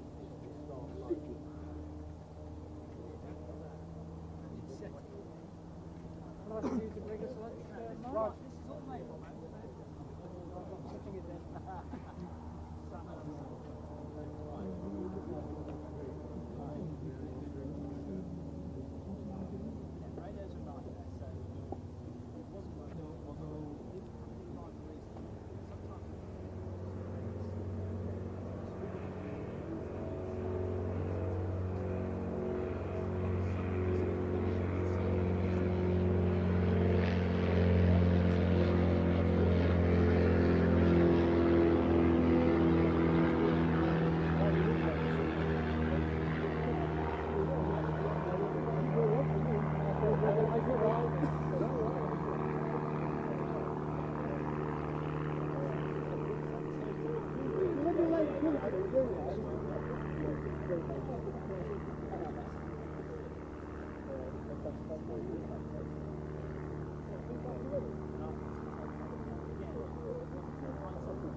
So thanks for sticking with us, folks. The guy's just having a debrief there on the run at the moment, so who am I to intervene and interrupt and drag anyone away from that? I'm told the list has grown for the jobs to do on the aeroplane, but not by much. So that sounds like a win for a day like today. See plenty of people chatting away in the chat. And I did think about grabbing Dave, the chairman of the aviation group, and bringing him over, but he's busy talking about another bit of kits, as I say, some of that ancillary equipment that you need to keep running as well to look after these aircraft. It's all go, isn't it? You know, I can see the guys really enjoying their time up here looking after the aircraft and those bits of kit. It would be lovely just to have a quick word with someone in a little while. 2 aircraft there. The one on the left is the one we saw taxi earlier, and on the right there, the aircraft that we're hoping to see, we will see running later on.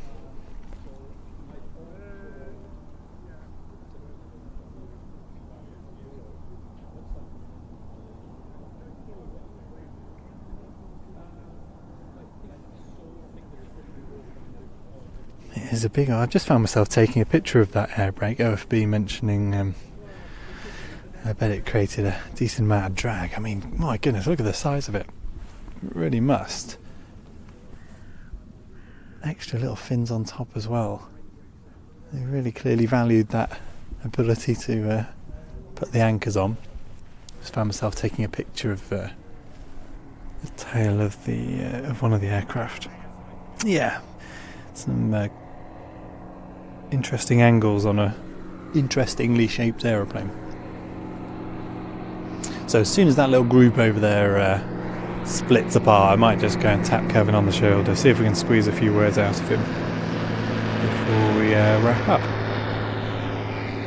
If you didn't get quite enough Buccaneer action, do check out the streaming service that you've heard me go on about loads of times. I'm just rapidly doing a quick Google on which programs might be a good one to enjoy a little bit more classic jet as they are now. Action Buccaneer. Cheeky word search on Buccaneer. I know I'd published Woodford 93. I do remember some really nice Buccaneer stuff from the old Woodford shows. 2010 flashback including a Buccaneer. I don't think that's the case.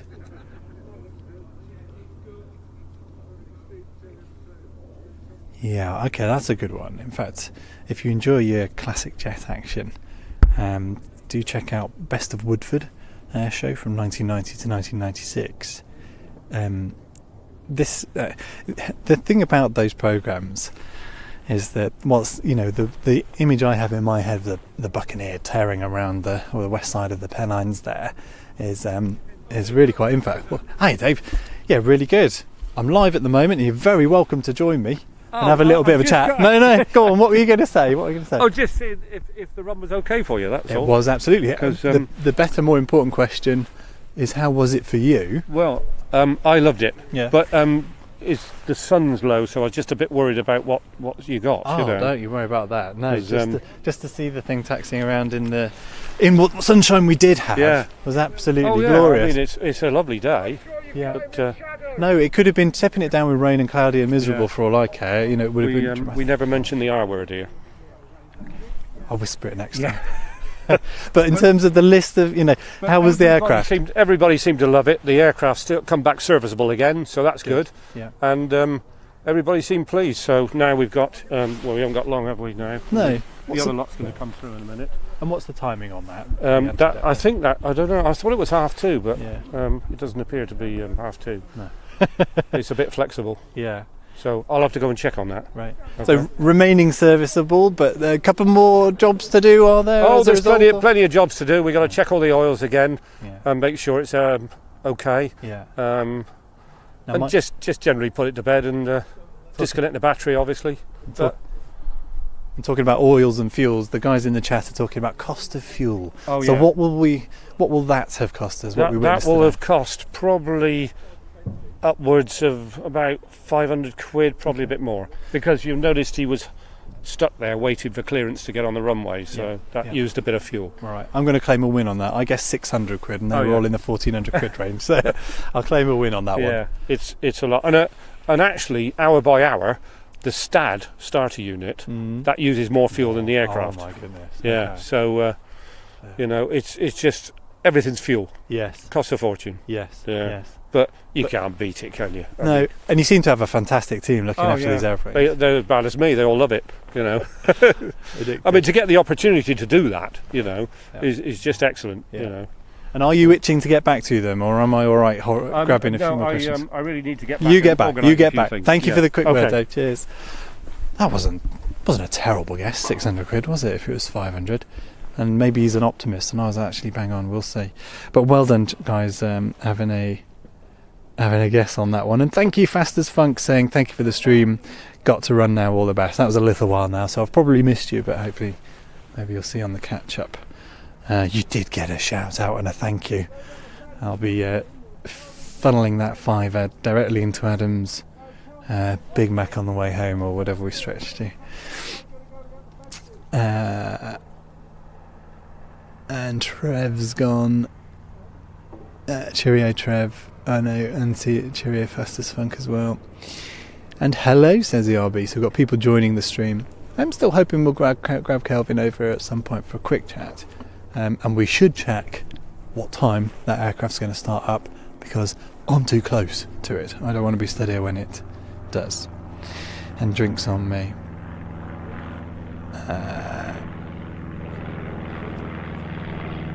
This is me. Sorry, I'm just glancing down at the chat because it's quite nice to talk to you all and see what conversation's going on.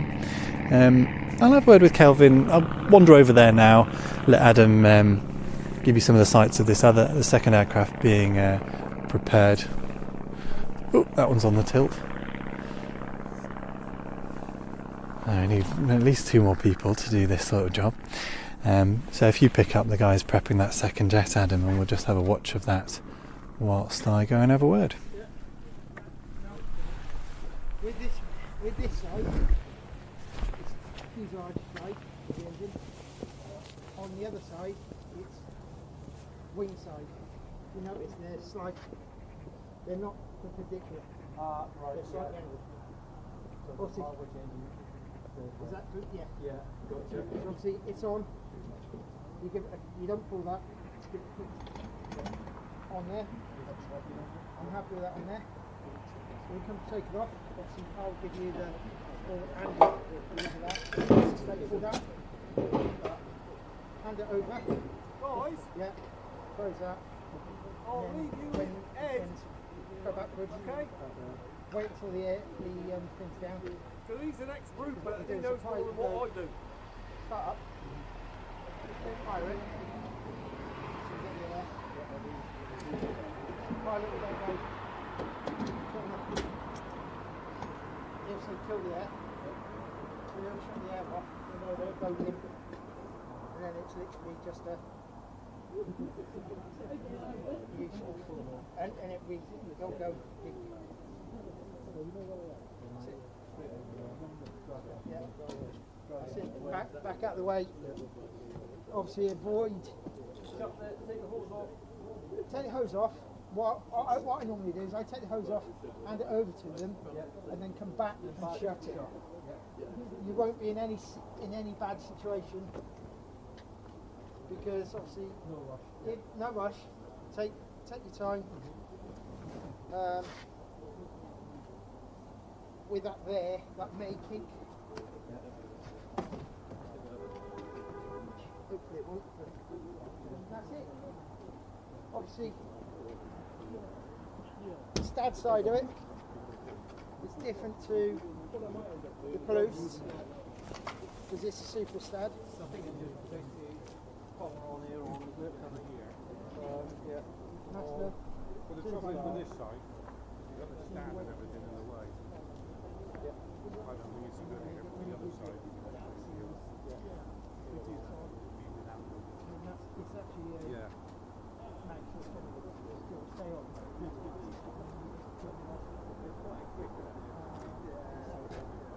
You can on it. Inevitably they so you can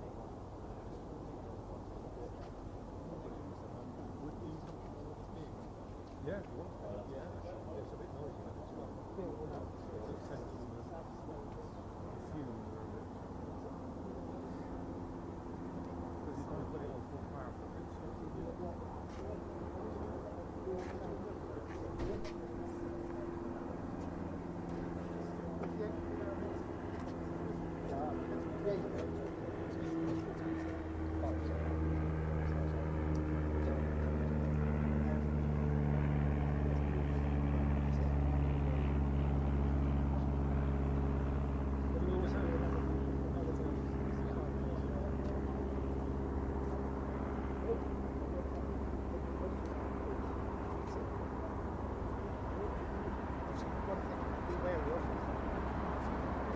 If you're coming out, Yes.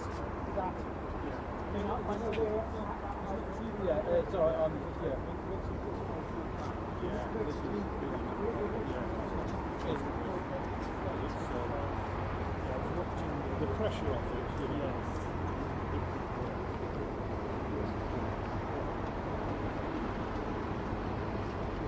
And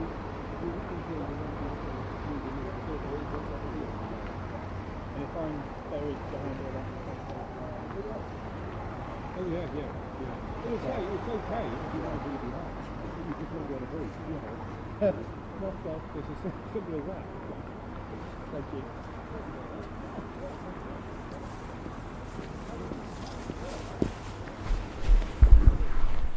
you. You are very patient for sticking around, everybody, if indeed you have done. We're going to have a word with Mike, who carried out the taxi run a moment ago prior to the second aircraft running up, and we're just having a little conversation. I wasn't planning on staying live for the anti-debt run, but they're going to start a Buccaneer up, and we've got all the kit here. We might as well.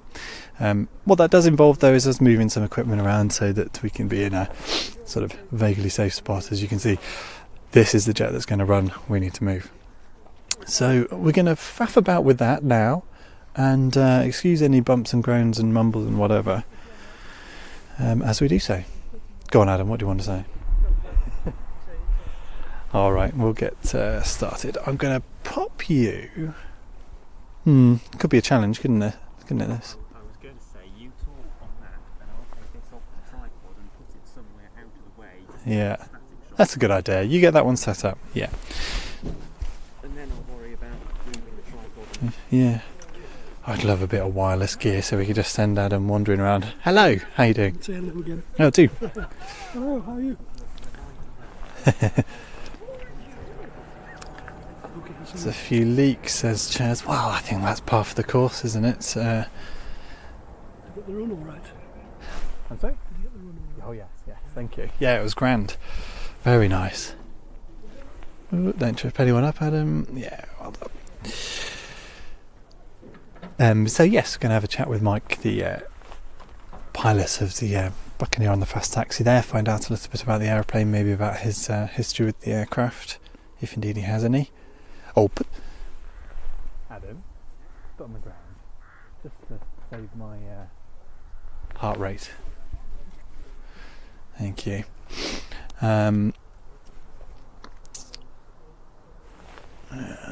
And then, we are going to get this second aircraft running up. It's a noisy old affair. I apologise in advance for the audio on it, because it is just going to... I don't think I own a mic capable of... actually, I probably do own a nice dynamic mic that would probably do the job up quite so close to a Buccaneer. How's this cable run going to go? We'll get there. We'll figure it. This is going to be a fun odd operation as we move around. What's in the chat there? And here's Mike coming over now. We'll have a quick chat. How long have we got? Hello, Mike. Come over here. Come over here. And this is a camera that's on us at the moment, and we are live. I'm keeping the patter going and during all these gaps. We're used to air shows, you know, where it's all back to back, filling the gaps here without an air show commentator. It's been a bit of a strain. So thank you very much for coming over to talk about the Buccaneer. How was today? Great, actually. Yeah, aircraft performed really well. It was a nice run. Gave about probably 8 to 10 seconds worth of full power. So she performed really well. Fantastic. So it's nice. Now, this is literally the first time we've met, so forgive Yes. the simple questions of what's your history with the Buccaneer. You don't Okay. look old enough to have one, but Well, thank you very much. I think I'm slightly older than the aeroplanes themselves, fortunately. But yeah, I mean, my history is I'm a commercial airline pilot. I fly the 787, and I just love military aeroplanes. I missed out on a career, unfortunately, during the RAF, but I've been trying to make up for it since by getting involved with the Buccaneers. First joined the group about 2010, 2011, something like that, and I've been doing it more or less ever since. Fantastic. So it's been good. quite a difference between that and a 787. You're talking Yes. about Well, I the used to fly the 747, so even bigger. But yeah, it's nice. It's just aeroplanes are aeroplanes to a greater or lesser extent, and this is just fast taxi, so it's just an element of flying. So, but yeah, it's just nice to sit there in the aeroplanes that used to watch at air shows and did all the incredible things during their service career. That's it. And I mean, I say there's a big difference, mate. That really goes to things like, I can imagine starting a spay on a whole Buccaneer is quite different to starting a 787 engine, is it? 787 is very, very simple. Yeah, it's two switches, literally.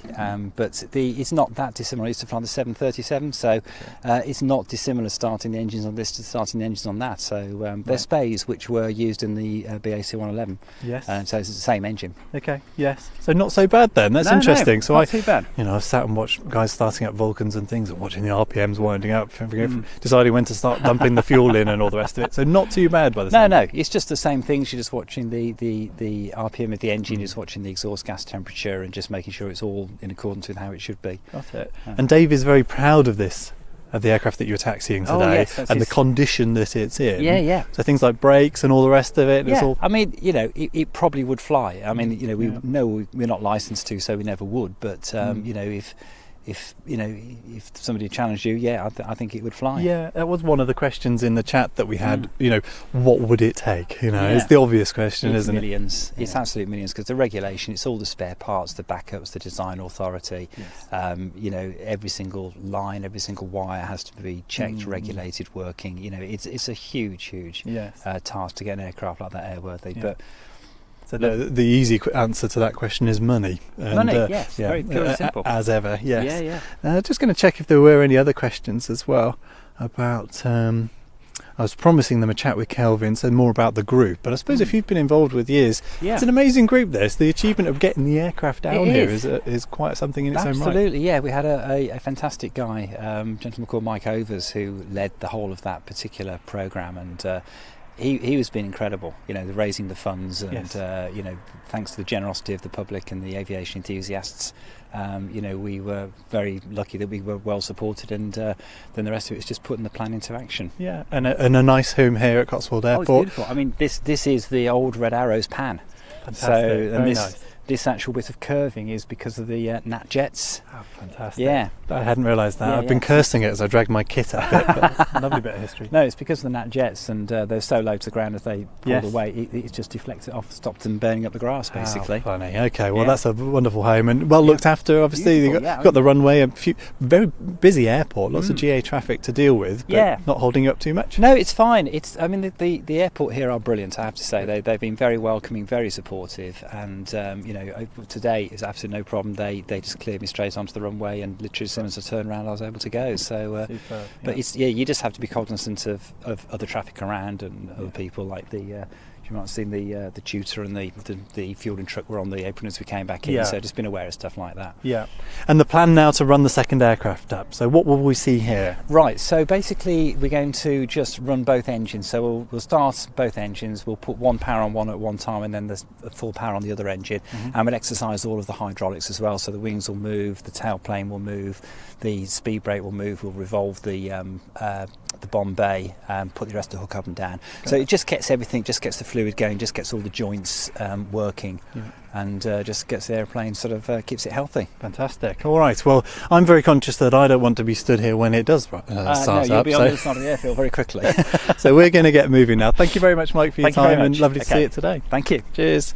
All right, great stuff. Well, we got the answer to some of those questions that we had about what it would take to get an aircraft flying, a Buccaneer flying. And we've had the answer to the question about what the fuel cost will be. So I think probably I'm going to pop this microphone on the floor somewhere. You'll hear lots of grunts and groans as we move ourselves into a position where we can cover the anti-depth run. So yeah, stay with us as we move everything around. Wish I had a big button where I could normally press to play you a nice bit of Buccaneer stuff from Woodford or something, but we're not there today. So bear with us just for a few minutes.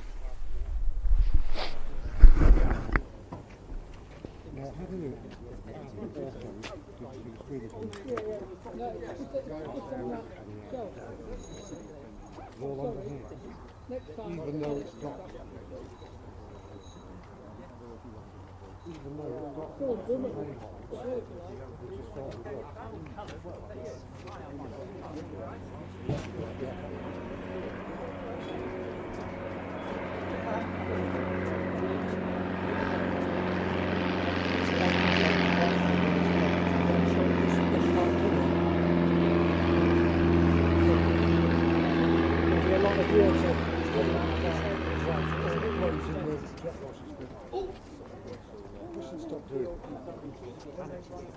I know, I saw you looking through that.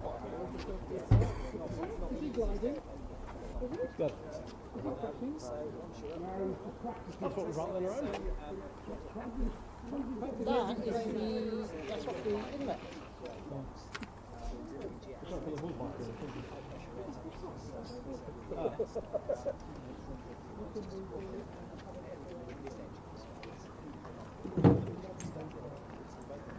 You got your... You need a rag? No,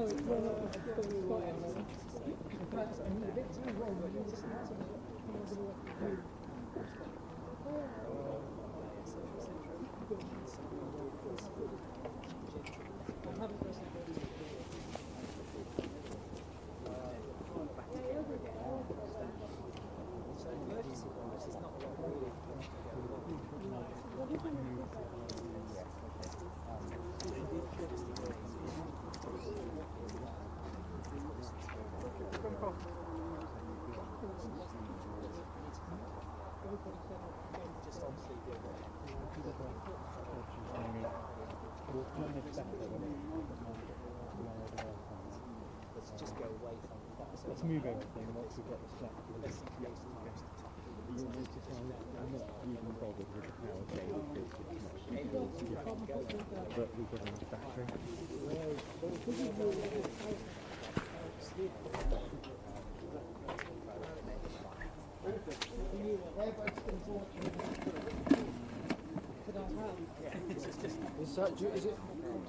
Is it air or is it a dry?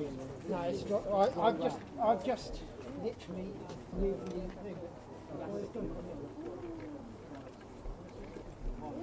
Yeah, I've already wiped it down once. Yeah, it was sticky when I just got to it, so I've just a little bit of weight. Yeah. I've just got a little bit of 19. So I have warned everyone, Adam, of the grunts and groans are coming, and here we go. So we're moving our little setup. That's live, yeah. It's got wheels, so I might as well try and use them.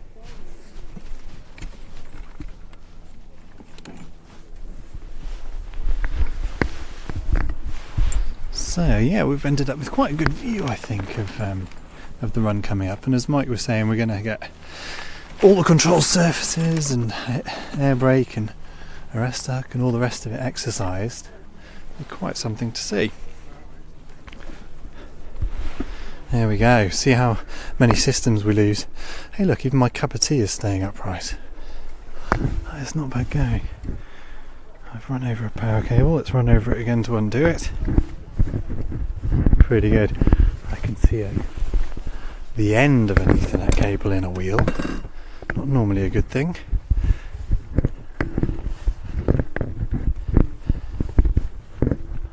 I think somewhere over here is not looking too bad. What do you think? Be fairly safe. Got me ear defenders. We are going to be rocking and rolling, gents. Tell you what, if further we can get, the better, isn't it, Adam? How's the shot looking? Of yours, of the wandering. Oh, don't show him this. I think that's a pretty cool. We might end up with a fairly decent I think that's about as close as I was earlier to it, and it was not a problem, so I think that will do. I hope that wasn't too disjointed, everybody. I think it's probably worth taking the filter off of that camera, but let's get the other one plugged in first. Squeak, squeak. So, that's not the one running up, it's the one all the way over there. If we move this camera a little bit further, it apparently doesn't take much to get me out of breath these days. Third way of fire out. Yeah, that's the jet. So if I stand here with some headphones on, and I'm not going to be talking to you, am I? Let's face it. And we've got the... have the cars come through yet? Yeah, they must have done. So we've got our paying audience here to enjoy the show. So at the moment I've just got this one camera because we've unplugged the other to reposition it. So yeah, expecting to see this aircraft. In fact, this aircraft. Oops. I should have let Adam sort his filters out first, never mind. Starting up in just a little while. Oh, I think probably I'm a vaguely... No, well, let's watch Adam get his camera set up, shall we? Why not? All fun and games. I should just make sure we've still got some internet and I'm actually talking to someone. Yeah, there we go.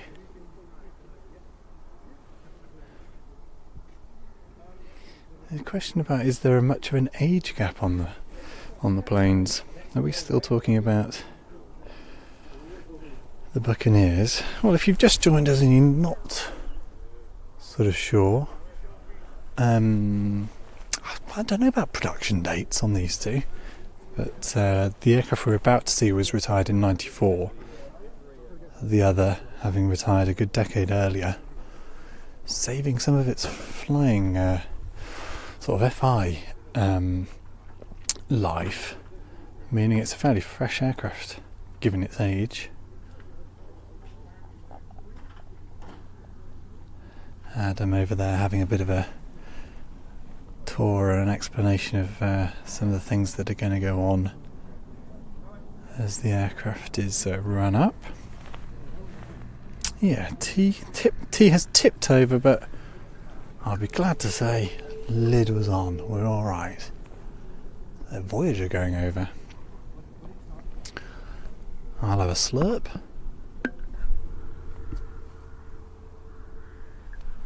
I feel like Keith Floyd on a cookery show. One last manoeuvring of equipment to get myself in a position where I can see the chat, so do keep the questions coming. Who knows, we may just have another chat later on with one of the guys involved. They've all been very helpful today. I'm very grateful for the team's hospitality here. Almost see what's going on. Nice. That's something to consider at this time of year, and I haven't done yet, is that it's going to get dark fairly soon. How am I going to be knocking this lot down in daylight? We will find out. Okay, just been asked to clear the ramp. I nervously glance down to see where my air defenders are.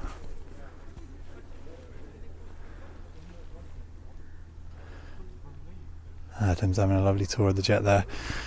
Really welcoming group here. As you'd expect, you need a certain character of people to... you'll have to be a decent bunch, don't you, to do this kind of work voluntarily.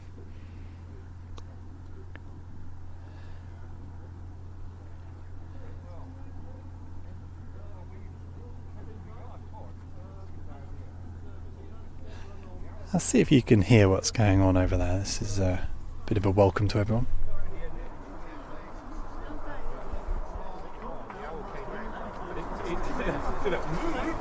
On the floor. It's been sort of living down in the pouring rain. So the BLC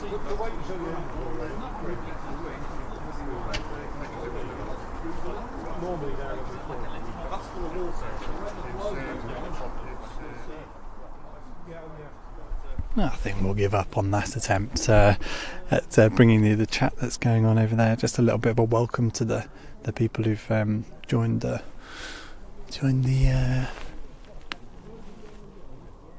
group here for the fast taxi run and engine run today. I saw a nice question from Gary just now. Was it Gary? It was not. It was Kevin asking about if we've had a heads up for next year. Next year's air shows, there's going to be anything new flying or old aircraft coming back on the scene.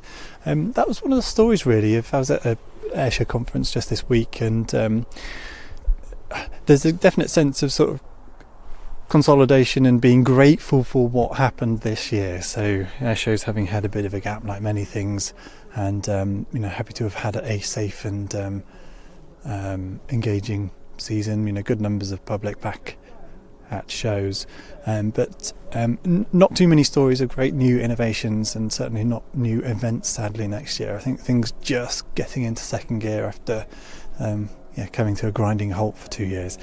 So not much to report on, Kevin, at the moment. That's no bad thing though, I would say. We're not losing too much, and we are not yet getting people back in and excited about new things coming. But looking like a positive year next year. I'm anticipating doing a fair bit more in Europe next year. That's going to be my objective for Planes TV and our coverage. Crazy asking, okay, yeah, not a question for me. Good to see a bit of chat going on. Do I have any views on what's happening with 558? I'm afraid it's just the... we do what we are lucky to have in the UK and overseas actually is lots of Vulcan satin hangars. So I'm glad that we had what we had with 558, and of course it's an important airframe and deserves to be looked after and viewable.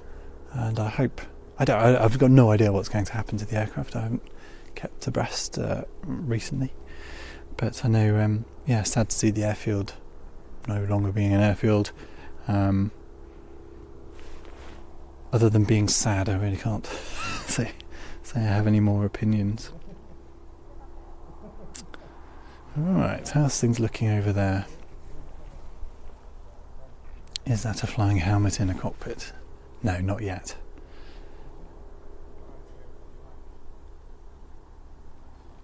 So everyone getting set up in a decent position. So that shot there will be what we have during the run. It's not too bad. It's interesting what Mike was saying about this ramp here being the old Red Arrows area they operated in Nat's era. Wow, so under my feet here, if I walk this way a little bit, I go a bit higher to the edge. So I'm stood about 2 foot above the height of the of where the Buccaneers are sitting there, because there's a little ramp on the edge of the taxiway. And Mike's saying that we're that's to allow for the jet efflux from the Nats not to scorch the Cotswolds too directly. How funny! Well, a nice setting. We need a Nats out here, don't we? Maybe one day. Although long may they continue to be flying. I'll tell you what, I'm going to pop you on that camera so I can sort out the exposure on mine.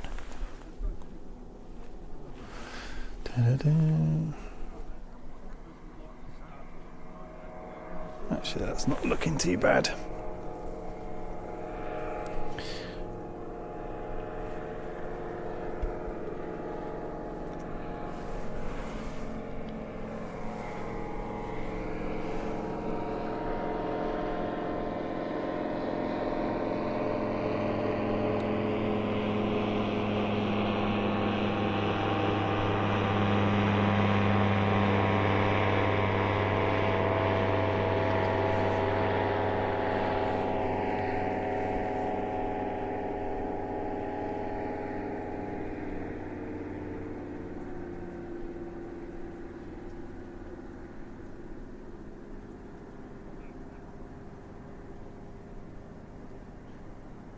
There's a good crowd. Just you can see the legs of the guys under the nose of the aircraft there. So we're paying customers today who've provided a good bit of support toward that 500 or 600 quid worth of fuel and all the rest that keeps these guys going.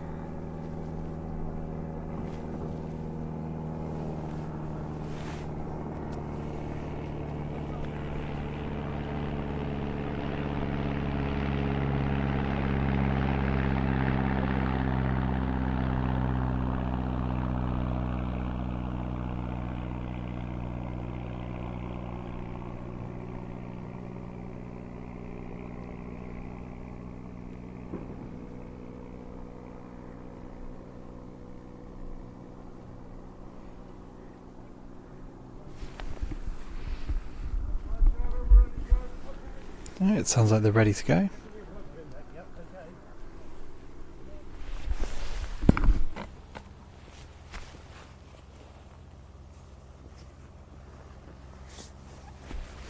Is my camera coming through? Is camera 1 coming through?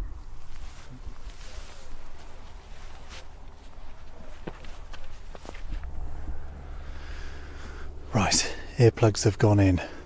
I'll shortly be signing off because you won't hear anything from me for a good long while now, I don't think.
So as Mike was saying earlier, we're expecting a aircraft to start up, obviously, and we're going to see some serious, 100% power, lots of flying surfaces exercised, a rest hook and all the rest of it.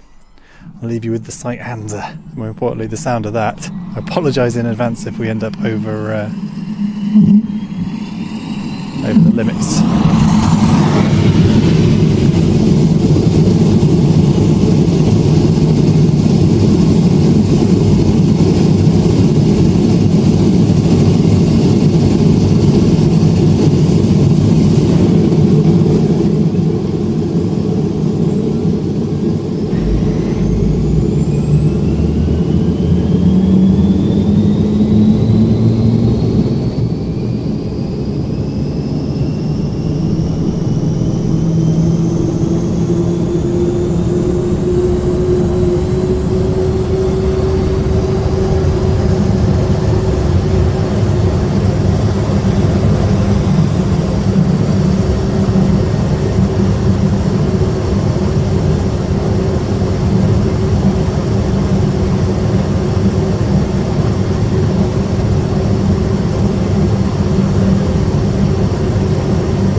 And Creasy reckons it's, let me turn me up.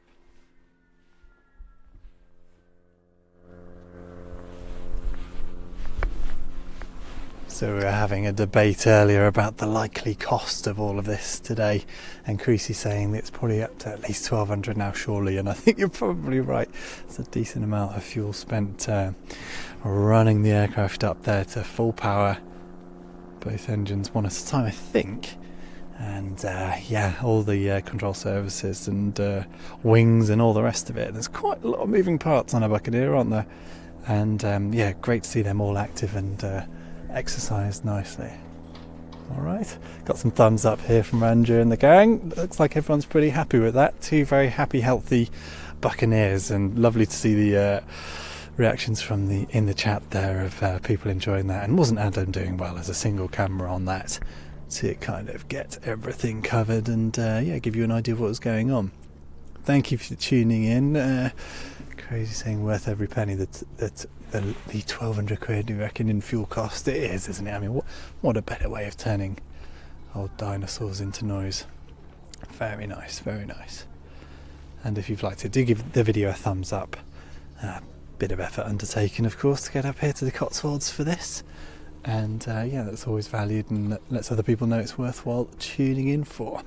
If you'd like to see a bit more action from Buccaneers, I mentioned earlier, but we've got plenty of that on the on-demand streaming service at watch.planestv.com.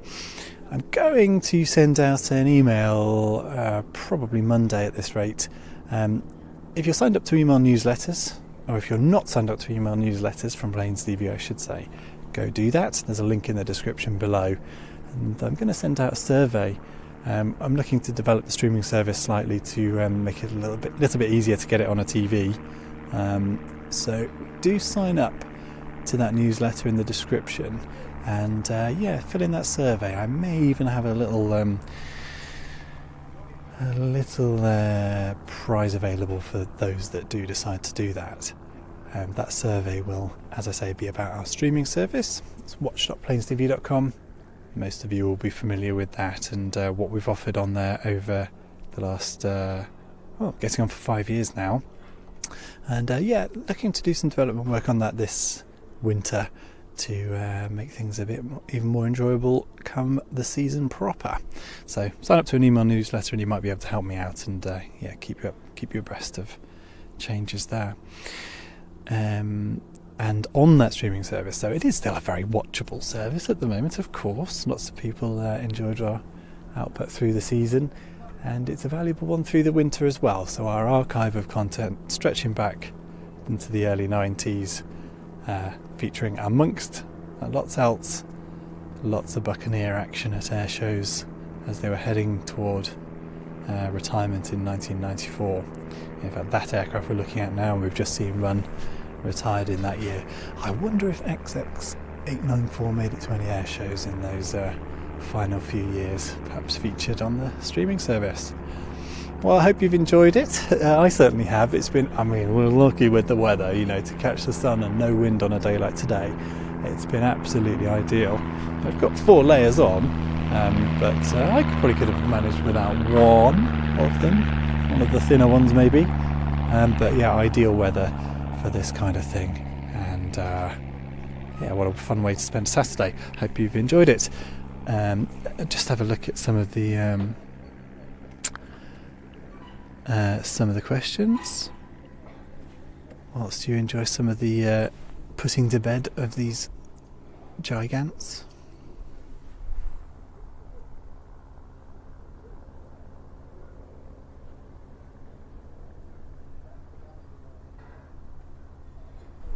Yeah, I saw OFB asking whether anyone's got any marshmallows for roasting on that. No, but I did notice my laptop bag was a little bit too close to the jet E-Flex's part during that last run, so I did shuffle that out of the way at one point.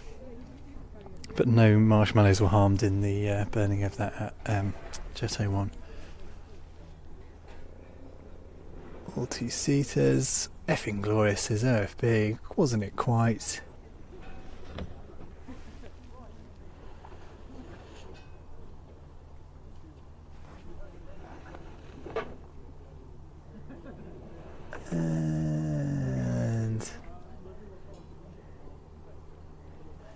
man. Good stuff. All right. Well, I didn't spot anything more in the chat to reference. So I'm probably gonna wrap it up at that point. I think. This has been alright. I'd love to make this a little bit easier, this kind of setup, so we could do quite a few more of these. It's lovely to get out on the road and feature some of the things that we obviously don't see at air shows more generally.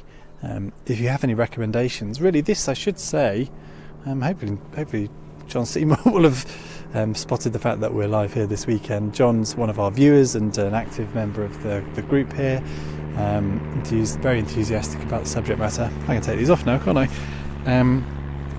He's been the one to encourage me and the group to sort of put the two of us in touch and make this happen. So big thank you, John, if you do end up watching this. I haven't spotted you in the chat, but I hope you'll tune in later on. And thank you from Christopher. Thank you, Christopher, for tuning in. And Chaz, cheers as well.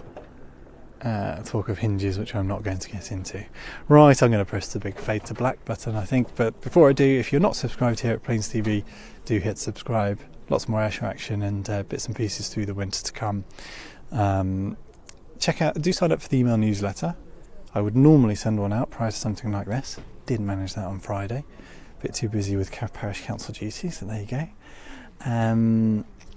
But email newsletter is a great way of keeping in contact. Of course, subscribing here on YouTube. Right, thanks again, everybody. I'm going to say cheerio. Not seen anyone cover the Swiss Air Force at Lima. Yeah, lots of F-18s up there, aren't there?